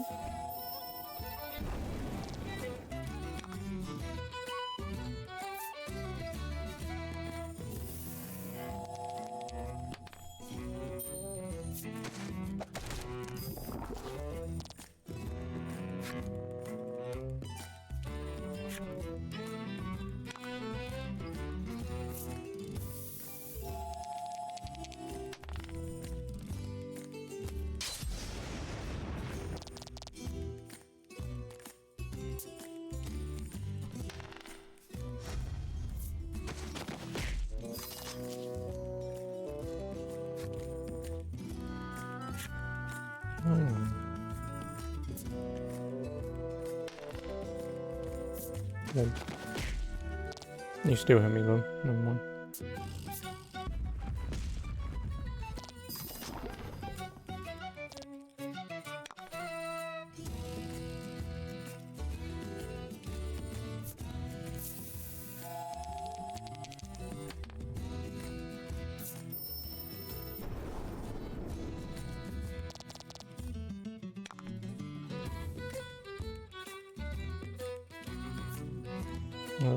I should get rid of him. I don't know why I did that, because I knew that wasn't going to do much damage. Should have done it with fucking other one. Dumbass.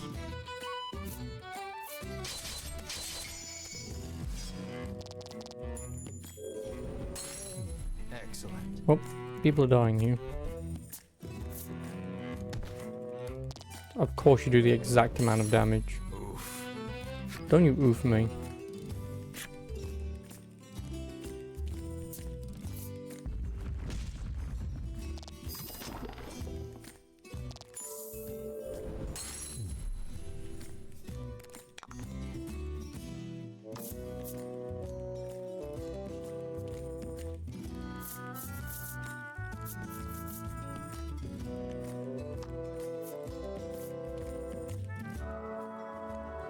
Just because I don't want to miss out on any XP.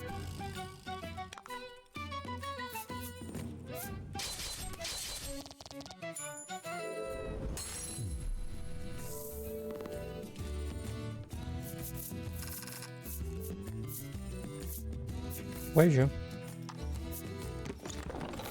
I will take the quality salt because I need it.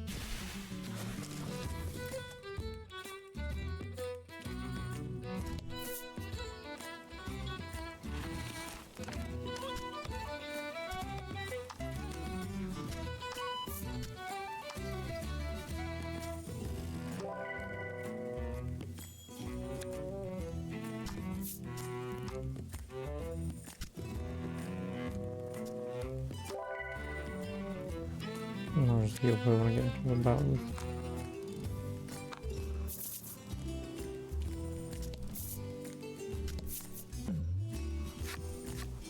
An armor-clad knight stands, exuding an extraordinarily powerful aura. The knight faces you and asks, "Might you be challengers?" No. But after sizing you up for a long moment, his shoulders slump and he mutters, "No, you are not yet ready. Grow strong, young ones," he says, then returns to standing in silence. It appears he awaits a stalwart warrior to challenge him.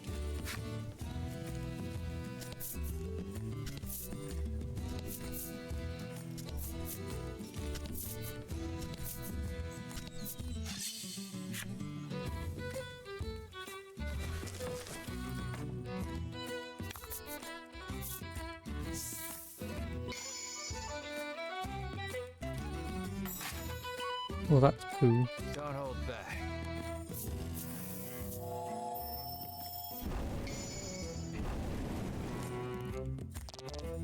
That was lucky.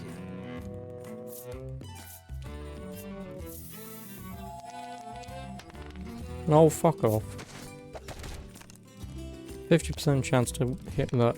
Well, it's only 4 though, isn't it? So I wanted to heal, idiot. Because I can't do any fucking damage to this dickhead.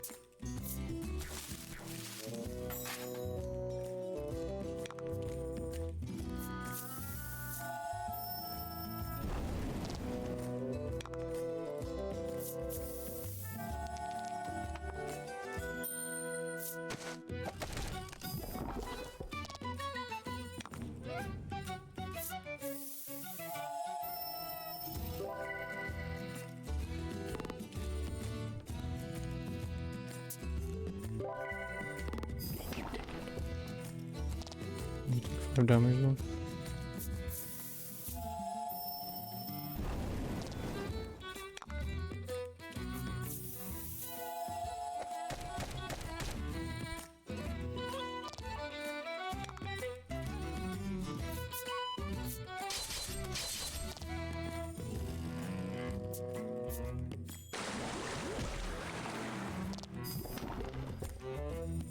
Perfect amount of damage taken. God damn it.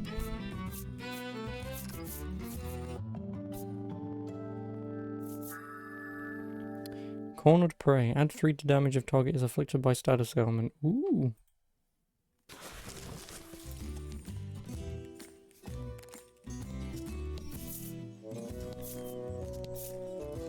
I'm just gonna follow this brick road until I get to town. Because that's completely more important to me right now.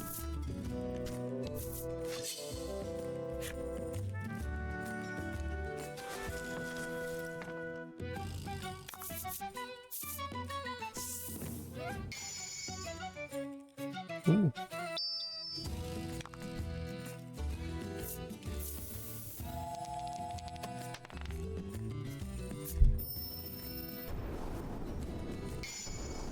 I'll take the crit though.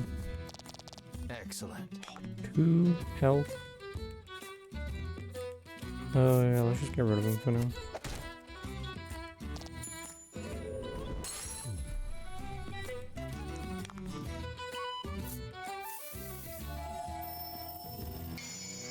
Oh, and a crit heal? I'll take that too. Crit wind and crit heal. Not bad.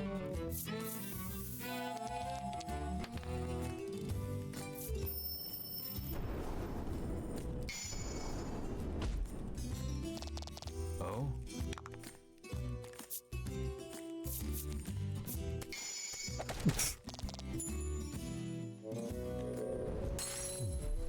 Congrats.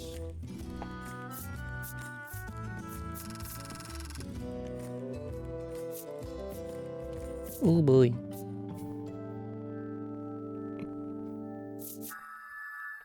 Thunderstorm. Deal attack plus 4 bolt damage to all enemies. Nice. You're really gonna hate me again watching me play this.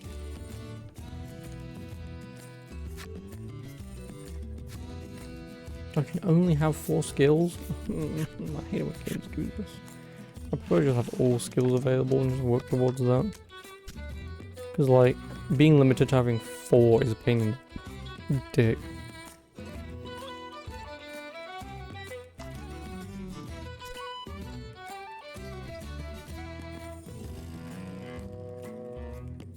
You know, because, like, do I want Thunderstorm? Kind of, but he also has a storm ability, so there's no bloody point. Excuse me.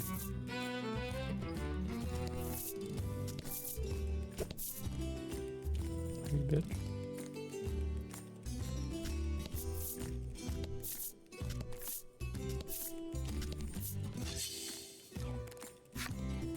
I want to get to town.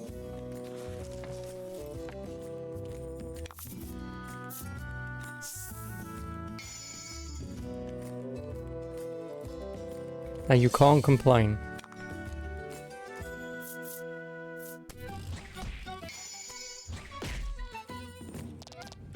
Nice work.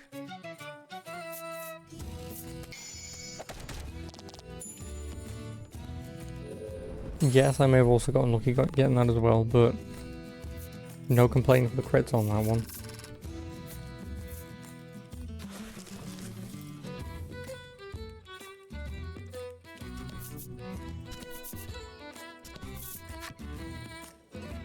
Let's head to Unionville first, shall we?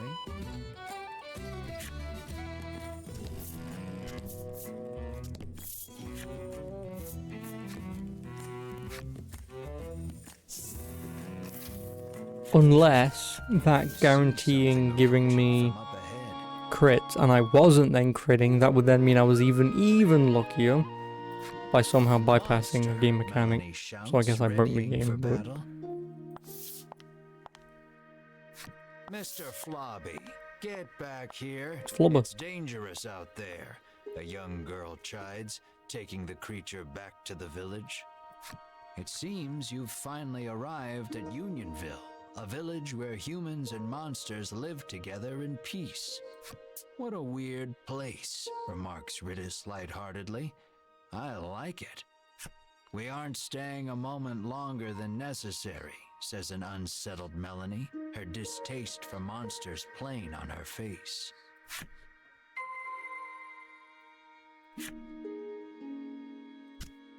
First and foremost.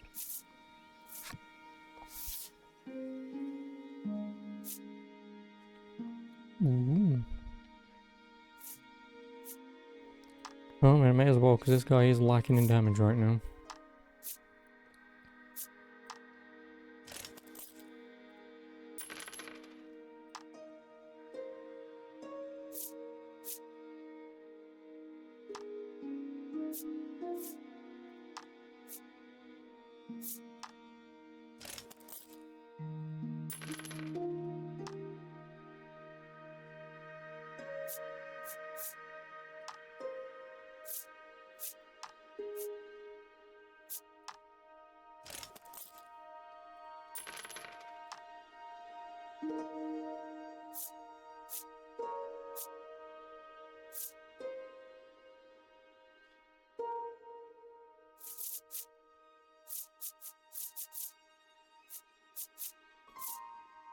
So yeah, I may as well get her that armor, but it is 1,000. Might have just enough money for sell my stuff.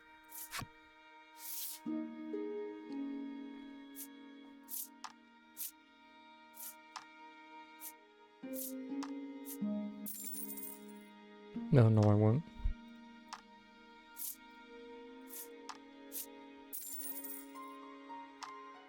I only have 800 gold. Unless I could unequip, but no, because I still won't have enough money.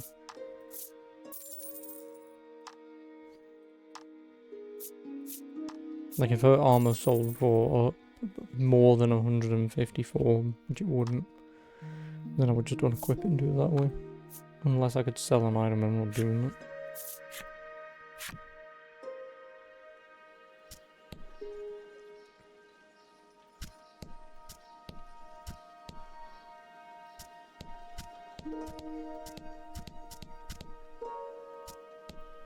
I mean, I'm tempted to go back to the other town though. Alright, right-clicking never opens the menu. Just because of this riddle that I never bothered doing. Which is near fountain, past cave, and mountain. Stolen treasure. Which, there was only one cave back in that previous area, there was only one cave that I knew of. So that means I'll have to go west in that area to pick up whatever that is. It could be money. I like money.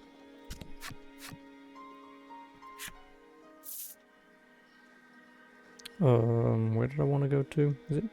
No, it's Thryston, isn't it, that we came from? Probably should have saved before I did this. Just 'cause I don't have that much money.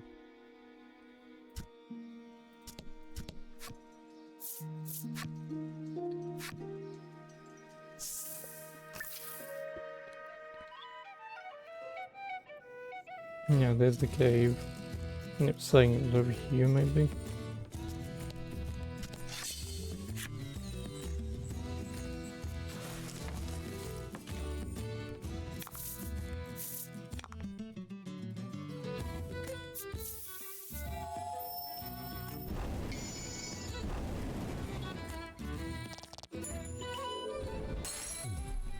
Nice work.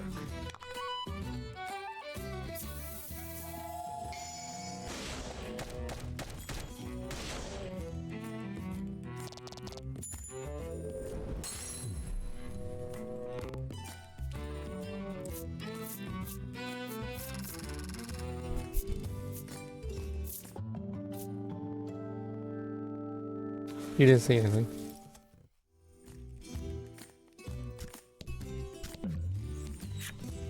You spy a rather large number of monster prints on the ground. You saw A nothing. wry smile plays across your lips as you remove the scrap of paper from your pack. You pull from your pack the scrap of paper you picked up just north of Castle Advent. You feel around in the grass for a few moments before your hand strikes something surprisingly firm. The scrap of paper tells no lies. You greedily open the chest. 1,000 gold? I'll take that. Can I just like travel all the way across the map to the right? I'm assuming I can't, can I? No, 'cause it's a different board. Ooh.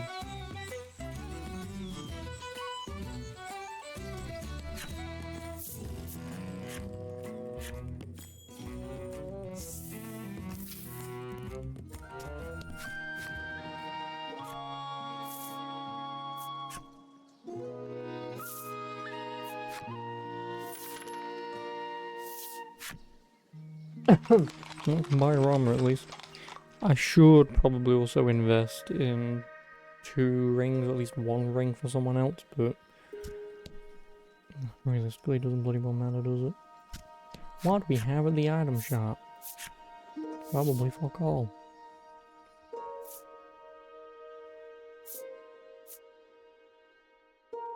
Facilitates escape from dungeons. I believe there's a achievement for that.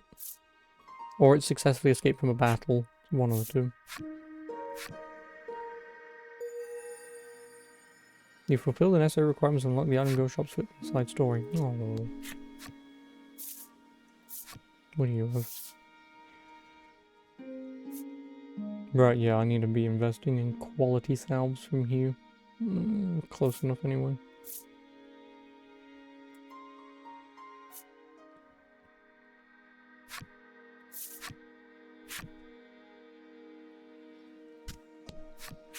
Any travelers with magical little critters can stay for free, the innkeeper informs you. It appears the headman's long-standing pronouncement on the welcoming of all magical creatures also applies to you and your party.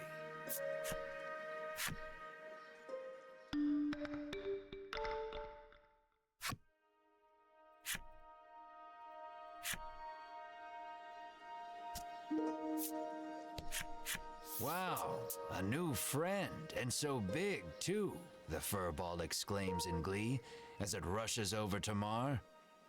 Mar stares off into the distance as the furball snuggles up to his leg.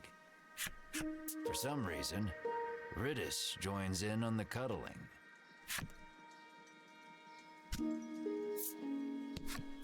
Lately, a suspicious man cloaked in black has been seen wandering about the village outskirts. The old woman looks at Melanie and remarks that he was dressed just like her.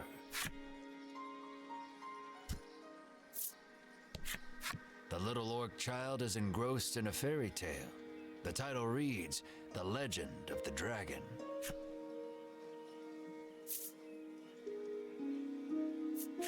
You take a peek into the picture book and come across a passage that piques your interest.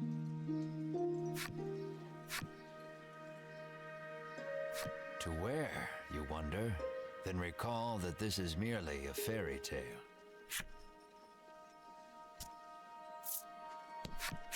The village headman is a renowned gourmet, and rumor has it he only dines on the finest foods. The man says he wishes he too could have such a lavish meal just once in his life, his deep desire for delicacies only growing with time. Yeah, average man. However, does your mouth become so filthy, Mr. Flobby? Sighs the girl as she wipes the slime clean. Clearly embarrassed, Mr. Flobby murmurs, "That's not my mouth." Are you fingering his ass? Rude. A young boy wanders up to your group in wide-eyed wonder. You surmise his curiosity stems from the lack of travelers visiting the village. You realize you are right when he assails you with questions about your origins and adventures. The Inquisition leaves you exhausted.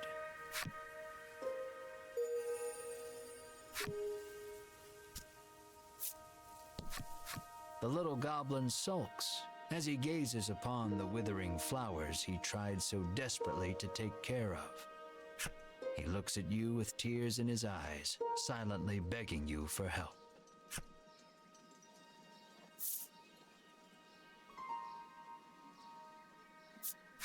You search your bag for salve, but come up empty-handed.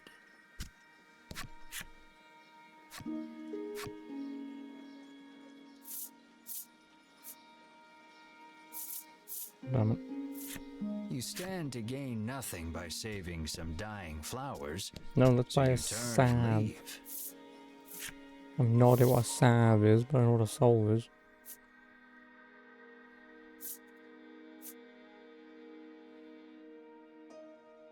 You know what's great? You call it a salve, but you don't actually tell me what a salve. Oh, this salve.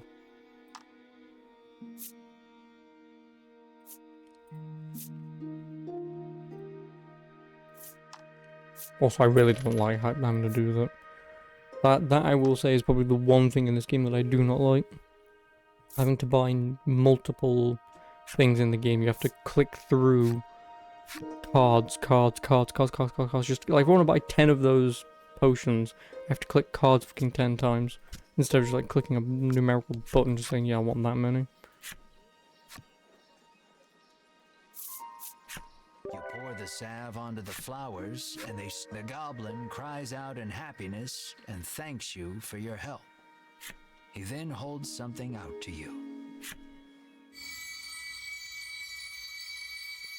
Number 5. I'll take it. The goblin stares lovingly at the beautiful flowers and gobbles them up. Healthy flowers are the tastiest, he proclaims in glee. Did he grow those flowers just to eat them? Fucking vegans, man.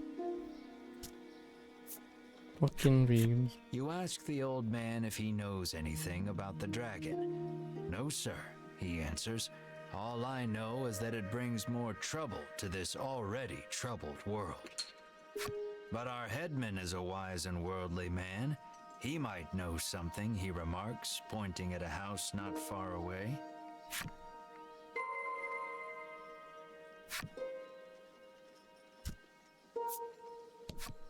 The child says his monster friend left the village suddenly to go back home. He claims the headman told him that he could go home when he grew up too. The little orc child pouts, but I don't know where my home is.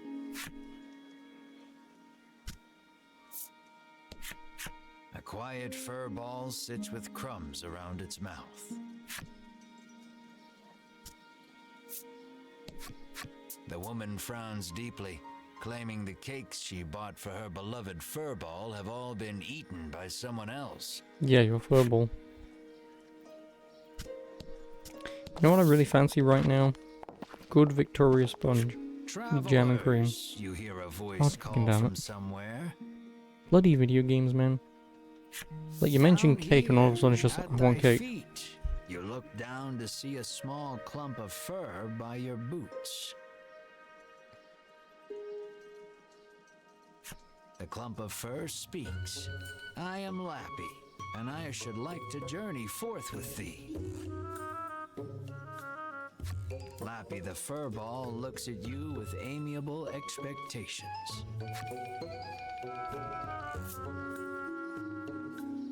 What makes you think we'll be your friend? Bit rude.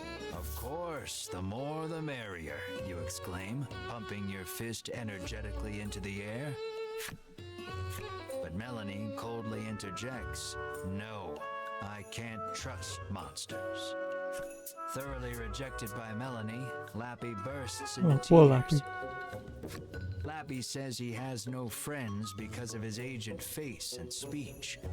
All alone, he decided to leave the village on a journey. Your party is silenced by the crying child with the face of a grown man. You tell Melanie to be nice and quip that both she and Lappy could use a friend.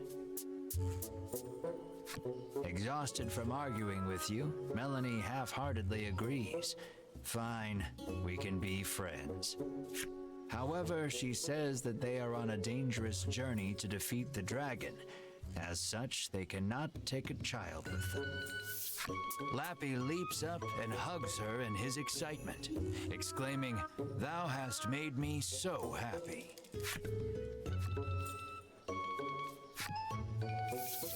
Till next time, Melanie says, peeling Lappy off of her and placing him on the ground. Though she thought all monsters to be evil, Melanie feels that the ones here are different. Well, it ain't called Unionville for nothing.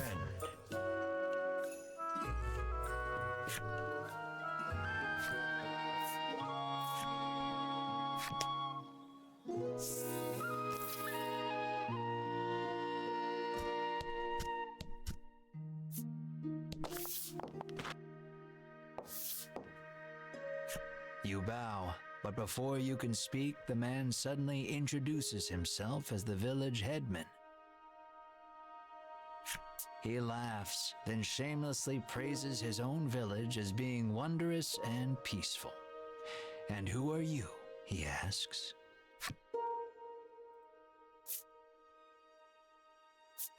After explaining that you are on a quest to defeat the dragon, the headman invites you to rest your feet a bit in his village. He says that he had heard rumors of the dragon when he traveled the world. "You must be tired from your journey. Have a seat. I will have my chef prepare a feast," the headman says, then claps his hands twice to summon a stewardess.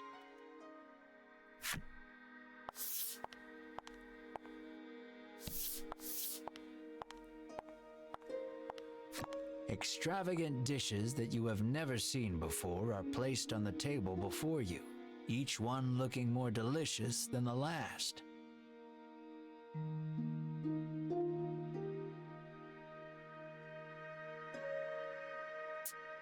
"You're drooling," Melanie scowls. You hadn't even noticed. You wipe your mouth with your sleeve, then gasp as you turn to Mar.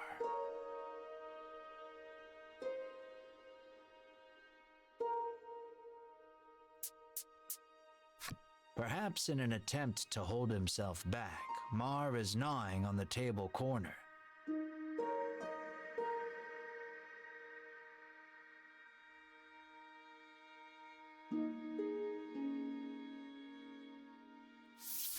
There. We'll eat soon, you reassure Mar while gently stroking his head. The doors fly open in the next instant, and a girl runs in. With tears in her eyes, she tells you that her dear companion, Mr. Flobby the Slime, is missing. No. The headman's eyes go wide in surprise. "We must find that slime right away," he says anxiously. You are starving, but it doesn't look like you'll be able to partake of the feast before you because of Mr. Flobby's disappearance.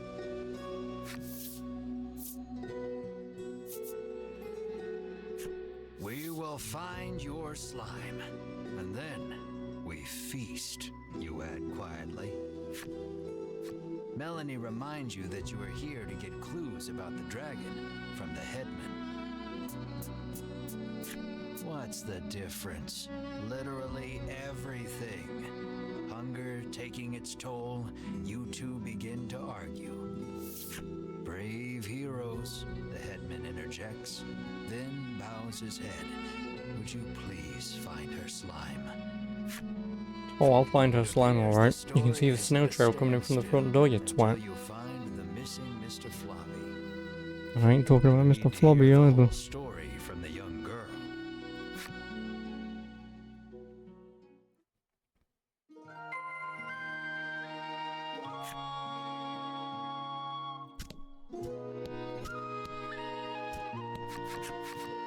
The girl sobs, wailing about the missing Mr. Flobby. Melanie places her hand atop the girl's head and promises that your party will find her companion. The girl then hands something to Melanie. It looks like the muddy handkerchief she used to wipe Mr. Flobby. She asks Melanie to wipe Mr. Flobby with it after you find him. The Handkerchief. girl claims to have searched the village but cannot find her friend anywhere. Regardless, looking aimlessly outside the village would be a waste of time. You decide to collect more information in the village.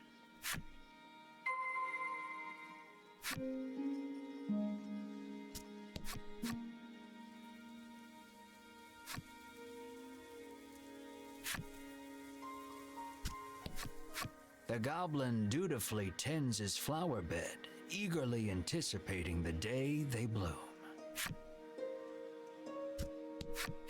It seems like the girl who left the headman's house ran away in tears. The elderly man says she cannot have gone far. Yeah, she's done that.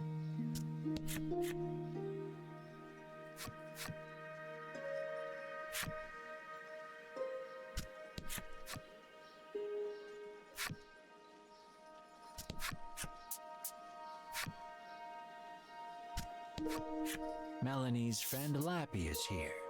Lappy cuddles up to Melanie. Despite her hatred of monsters, Melanie doesn't seem to mind.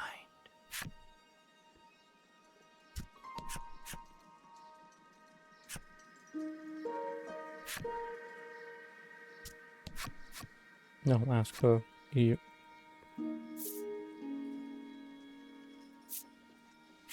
Having no interest in children's picture books, she says she saw a suspicious man in black with a slime outside the village not long ago. She claimed they went northwest together. Did that man take Mr. Flobby? You resolve to leave the village in search of the pair.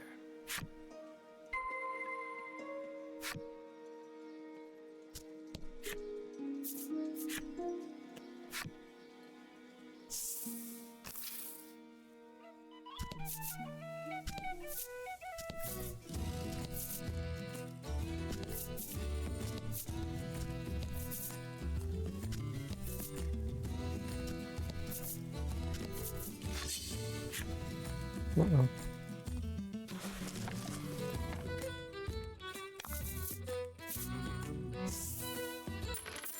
I multiply gold earned. Okay.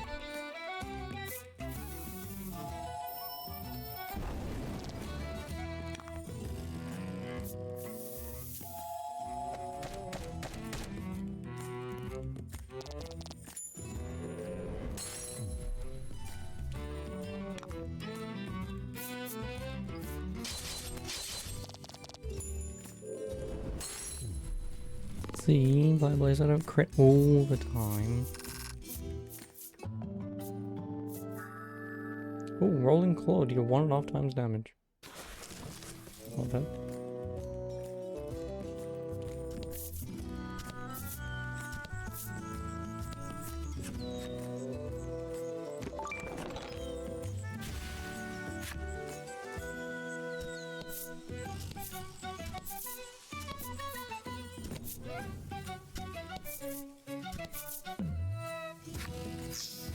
A monster appears. Rather, you approach it, because the poor thing's paralyzed from head to toe. You may be able to aid it by administering some curative.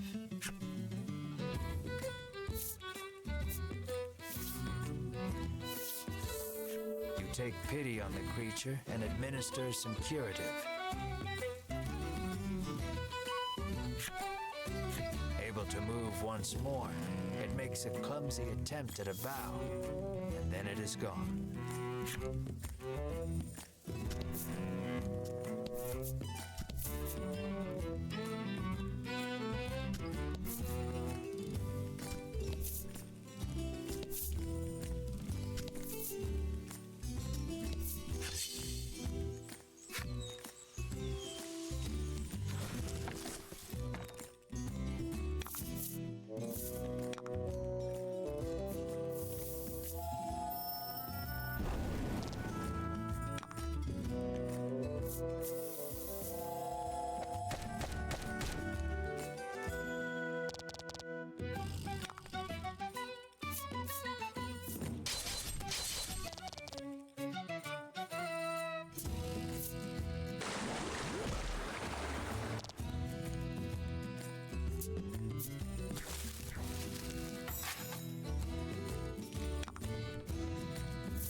No, you crit.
Don't hold back.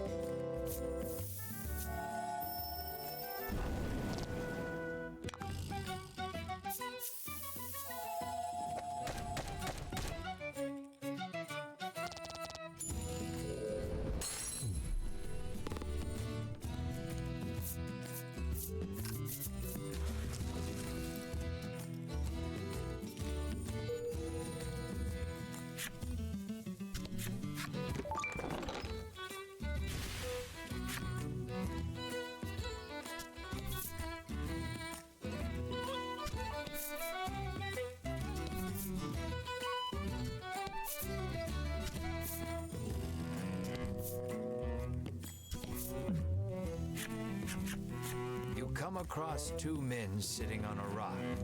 They take no notice of you or the party, but you can hear their fervent discussion.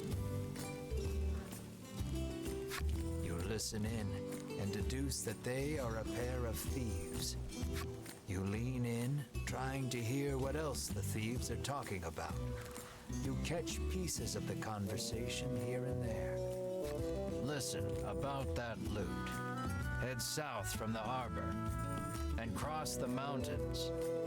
It sounds like they've just told you where. You hastily grab a scrap of paper, write down what you've heard, and quietly sneak away.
A monster appears.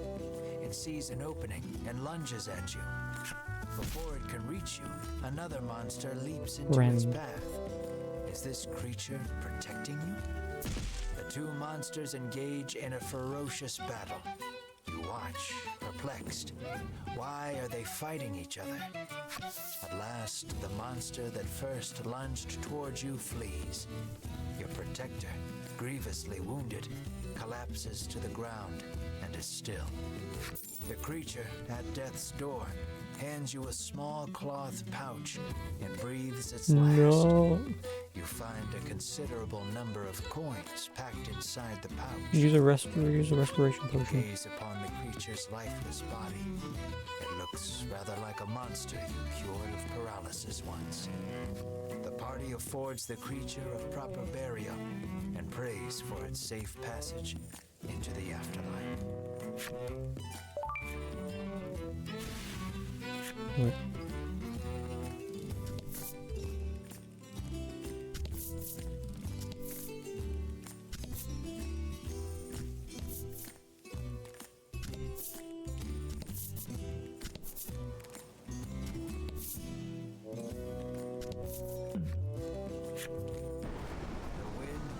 speed. A tornado is forming.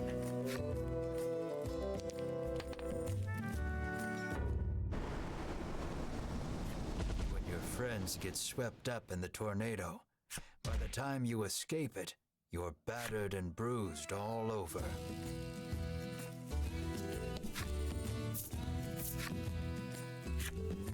Alright.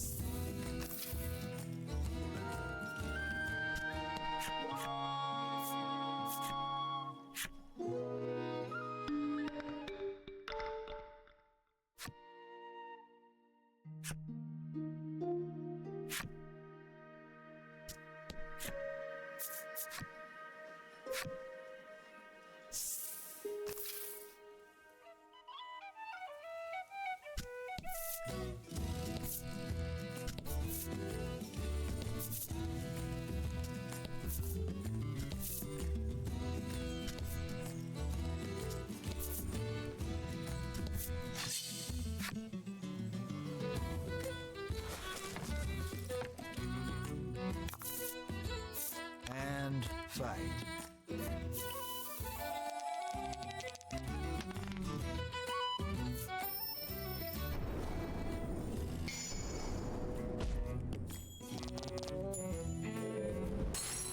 Fortune favors the bold.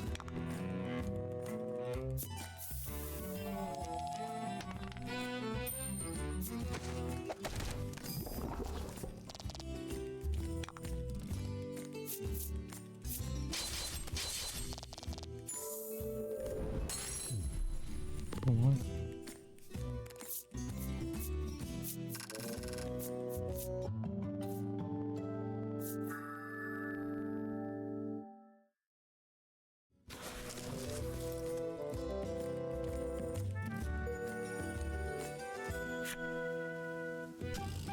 The harbor is closed today.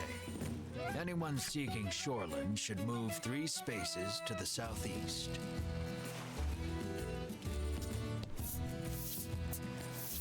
Look, you two, it's the sea, Ridis exclaims, frolicking in glee.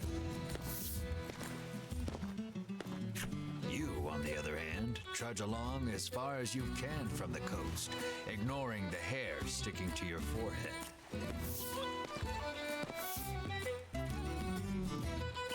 Feeling something at your feet, you glance down.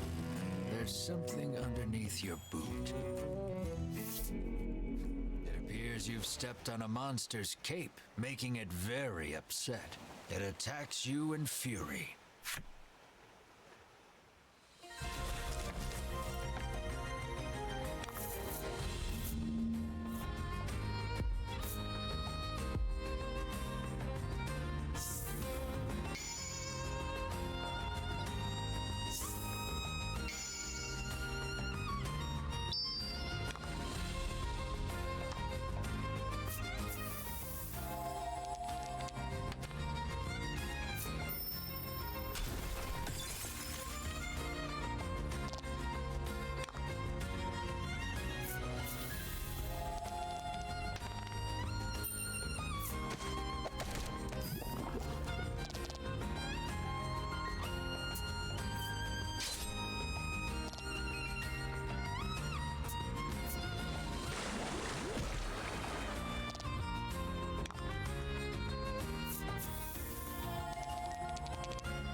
Lucky.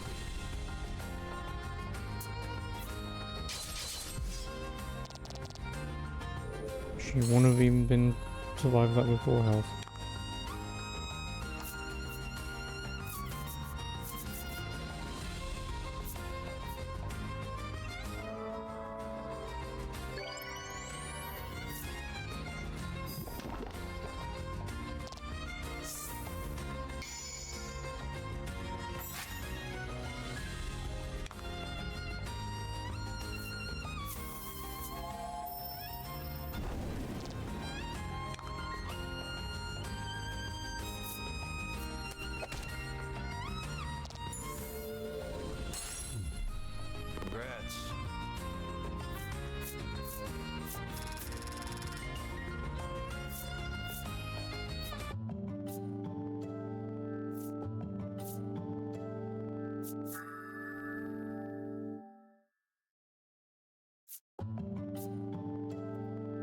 Okay, no.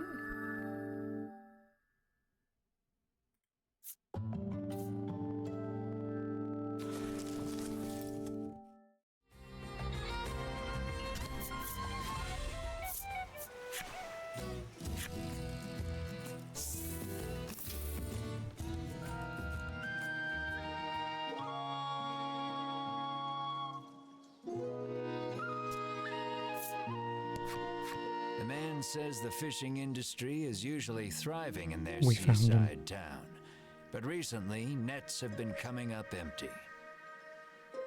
What the hell? Hey, dude, man.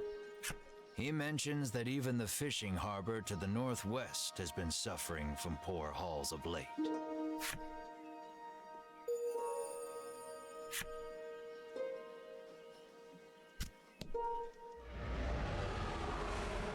You hear a roar in the distance. According to the townsfolk, it is a very recent phenomenon. Rumor in the village has it that it might be the dragon.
I'll sell these and then I'll leave it here for tonight.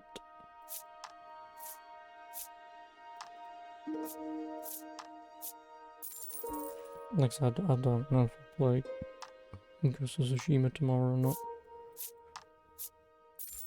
Because if I do, I've only got the 2 other game modes to play, but they're not really meant to be played solo. They're not.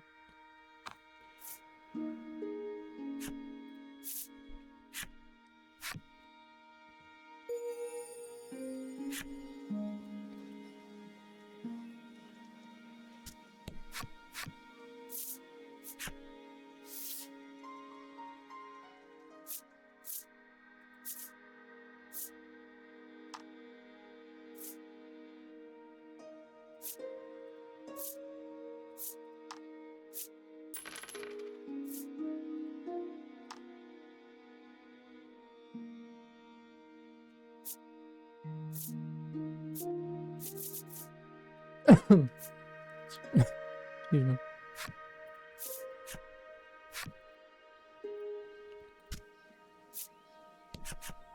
A troubled woman tells you that there has been a rise in thefts lately. She speculates the recession to be the cause. She claims that even the cold medicine she always has on hand has disappeared. She narrows her eyes at the crowd, suspecting there is a thief among them, and offers a reward for the return of the medicine. Your ears perk up at the word reward, and you immediately agree to help expose the dirty thief.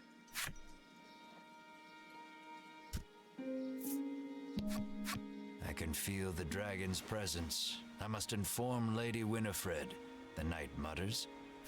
You feel impatient, determined not to let the order beat you to it.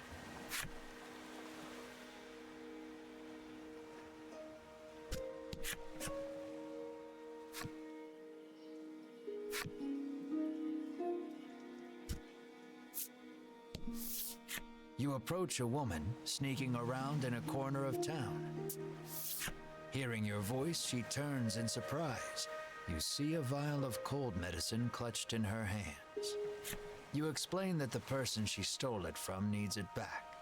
The woman begins to explain her own situation with downcast eyes. My poor little boy is bedridden, she says tearfully. He needs medicine, but I don't have any money, so I took it.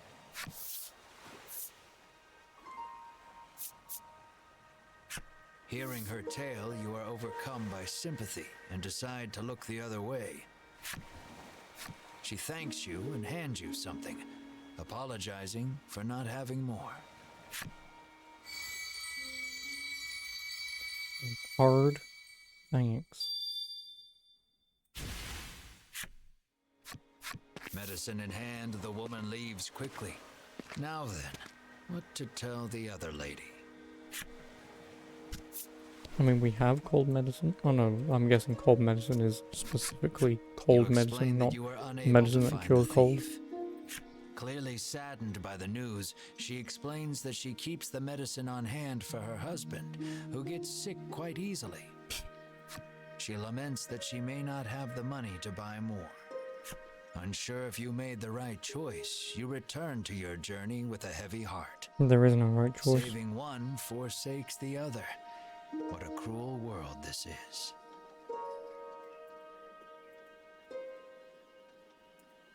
Oh, you won't have anything in the item shop, will you?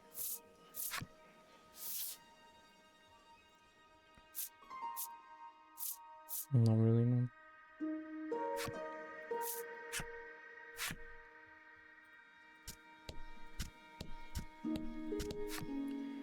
Well, I guess I'll leave it here. I'll make a save. And my plan was to run around the bloody map and just unlock all the bloody cards. Then you can go anywhere and do anything that you want. Whether or not I actually want to head down here as soon as possible, I do not know, but I kind of also want that reward for the stuff that the thief stole. Because the sooner I get it, if it's an item I might want to use, say an armor or a weapon, at least I've got it slightly early. Otherwise, once I've done all that, straight into the cave.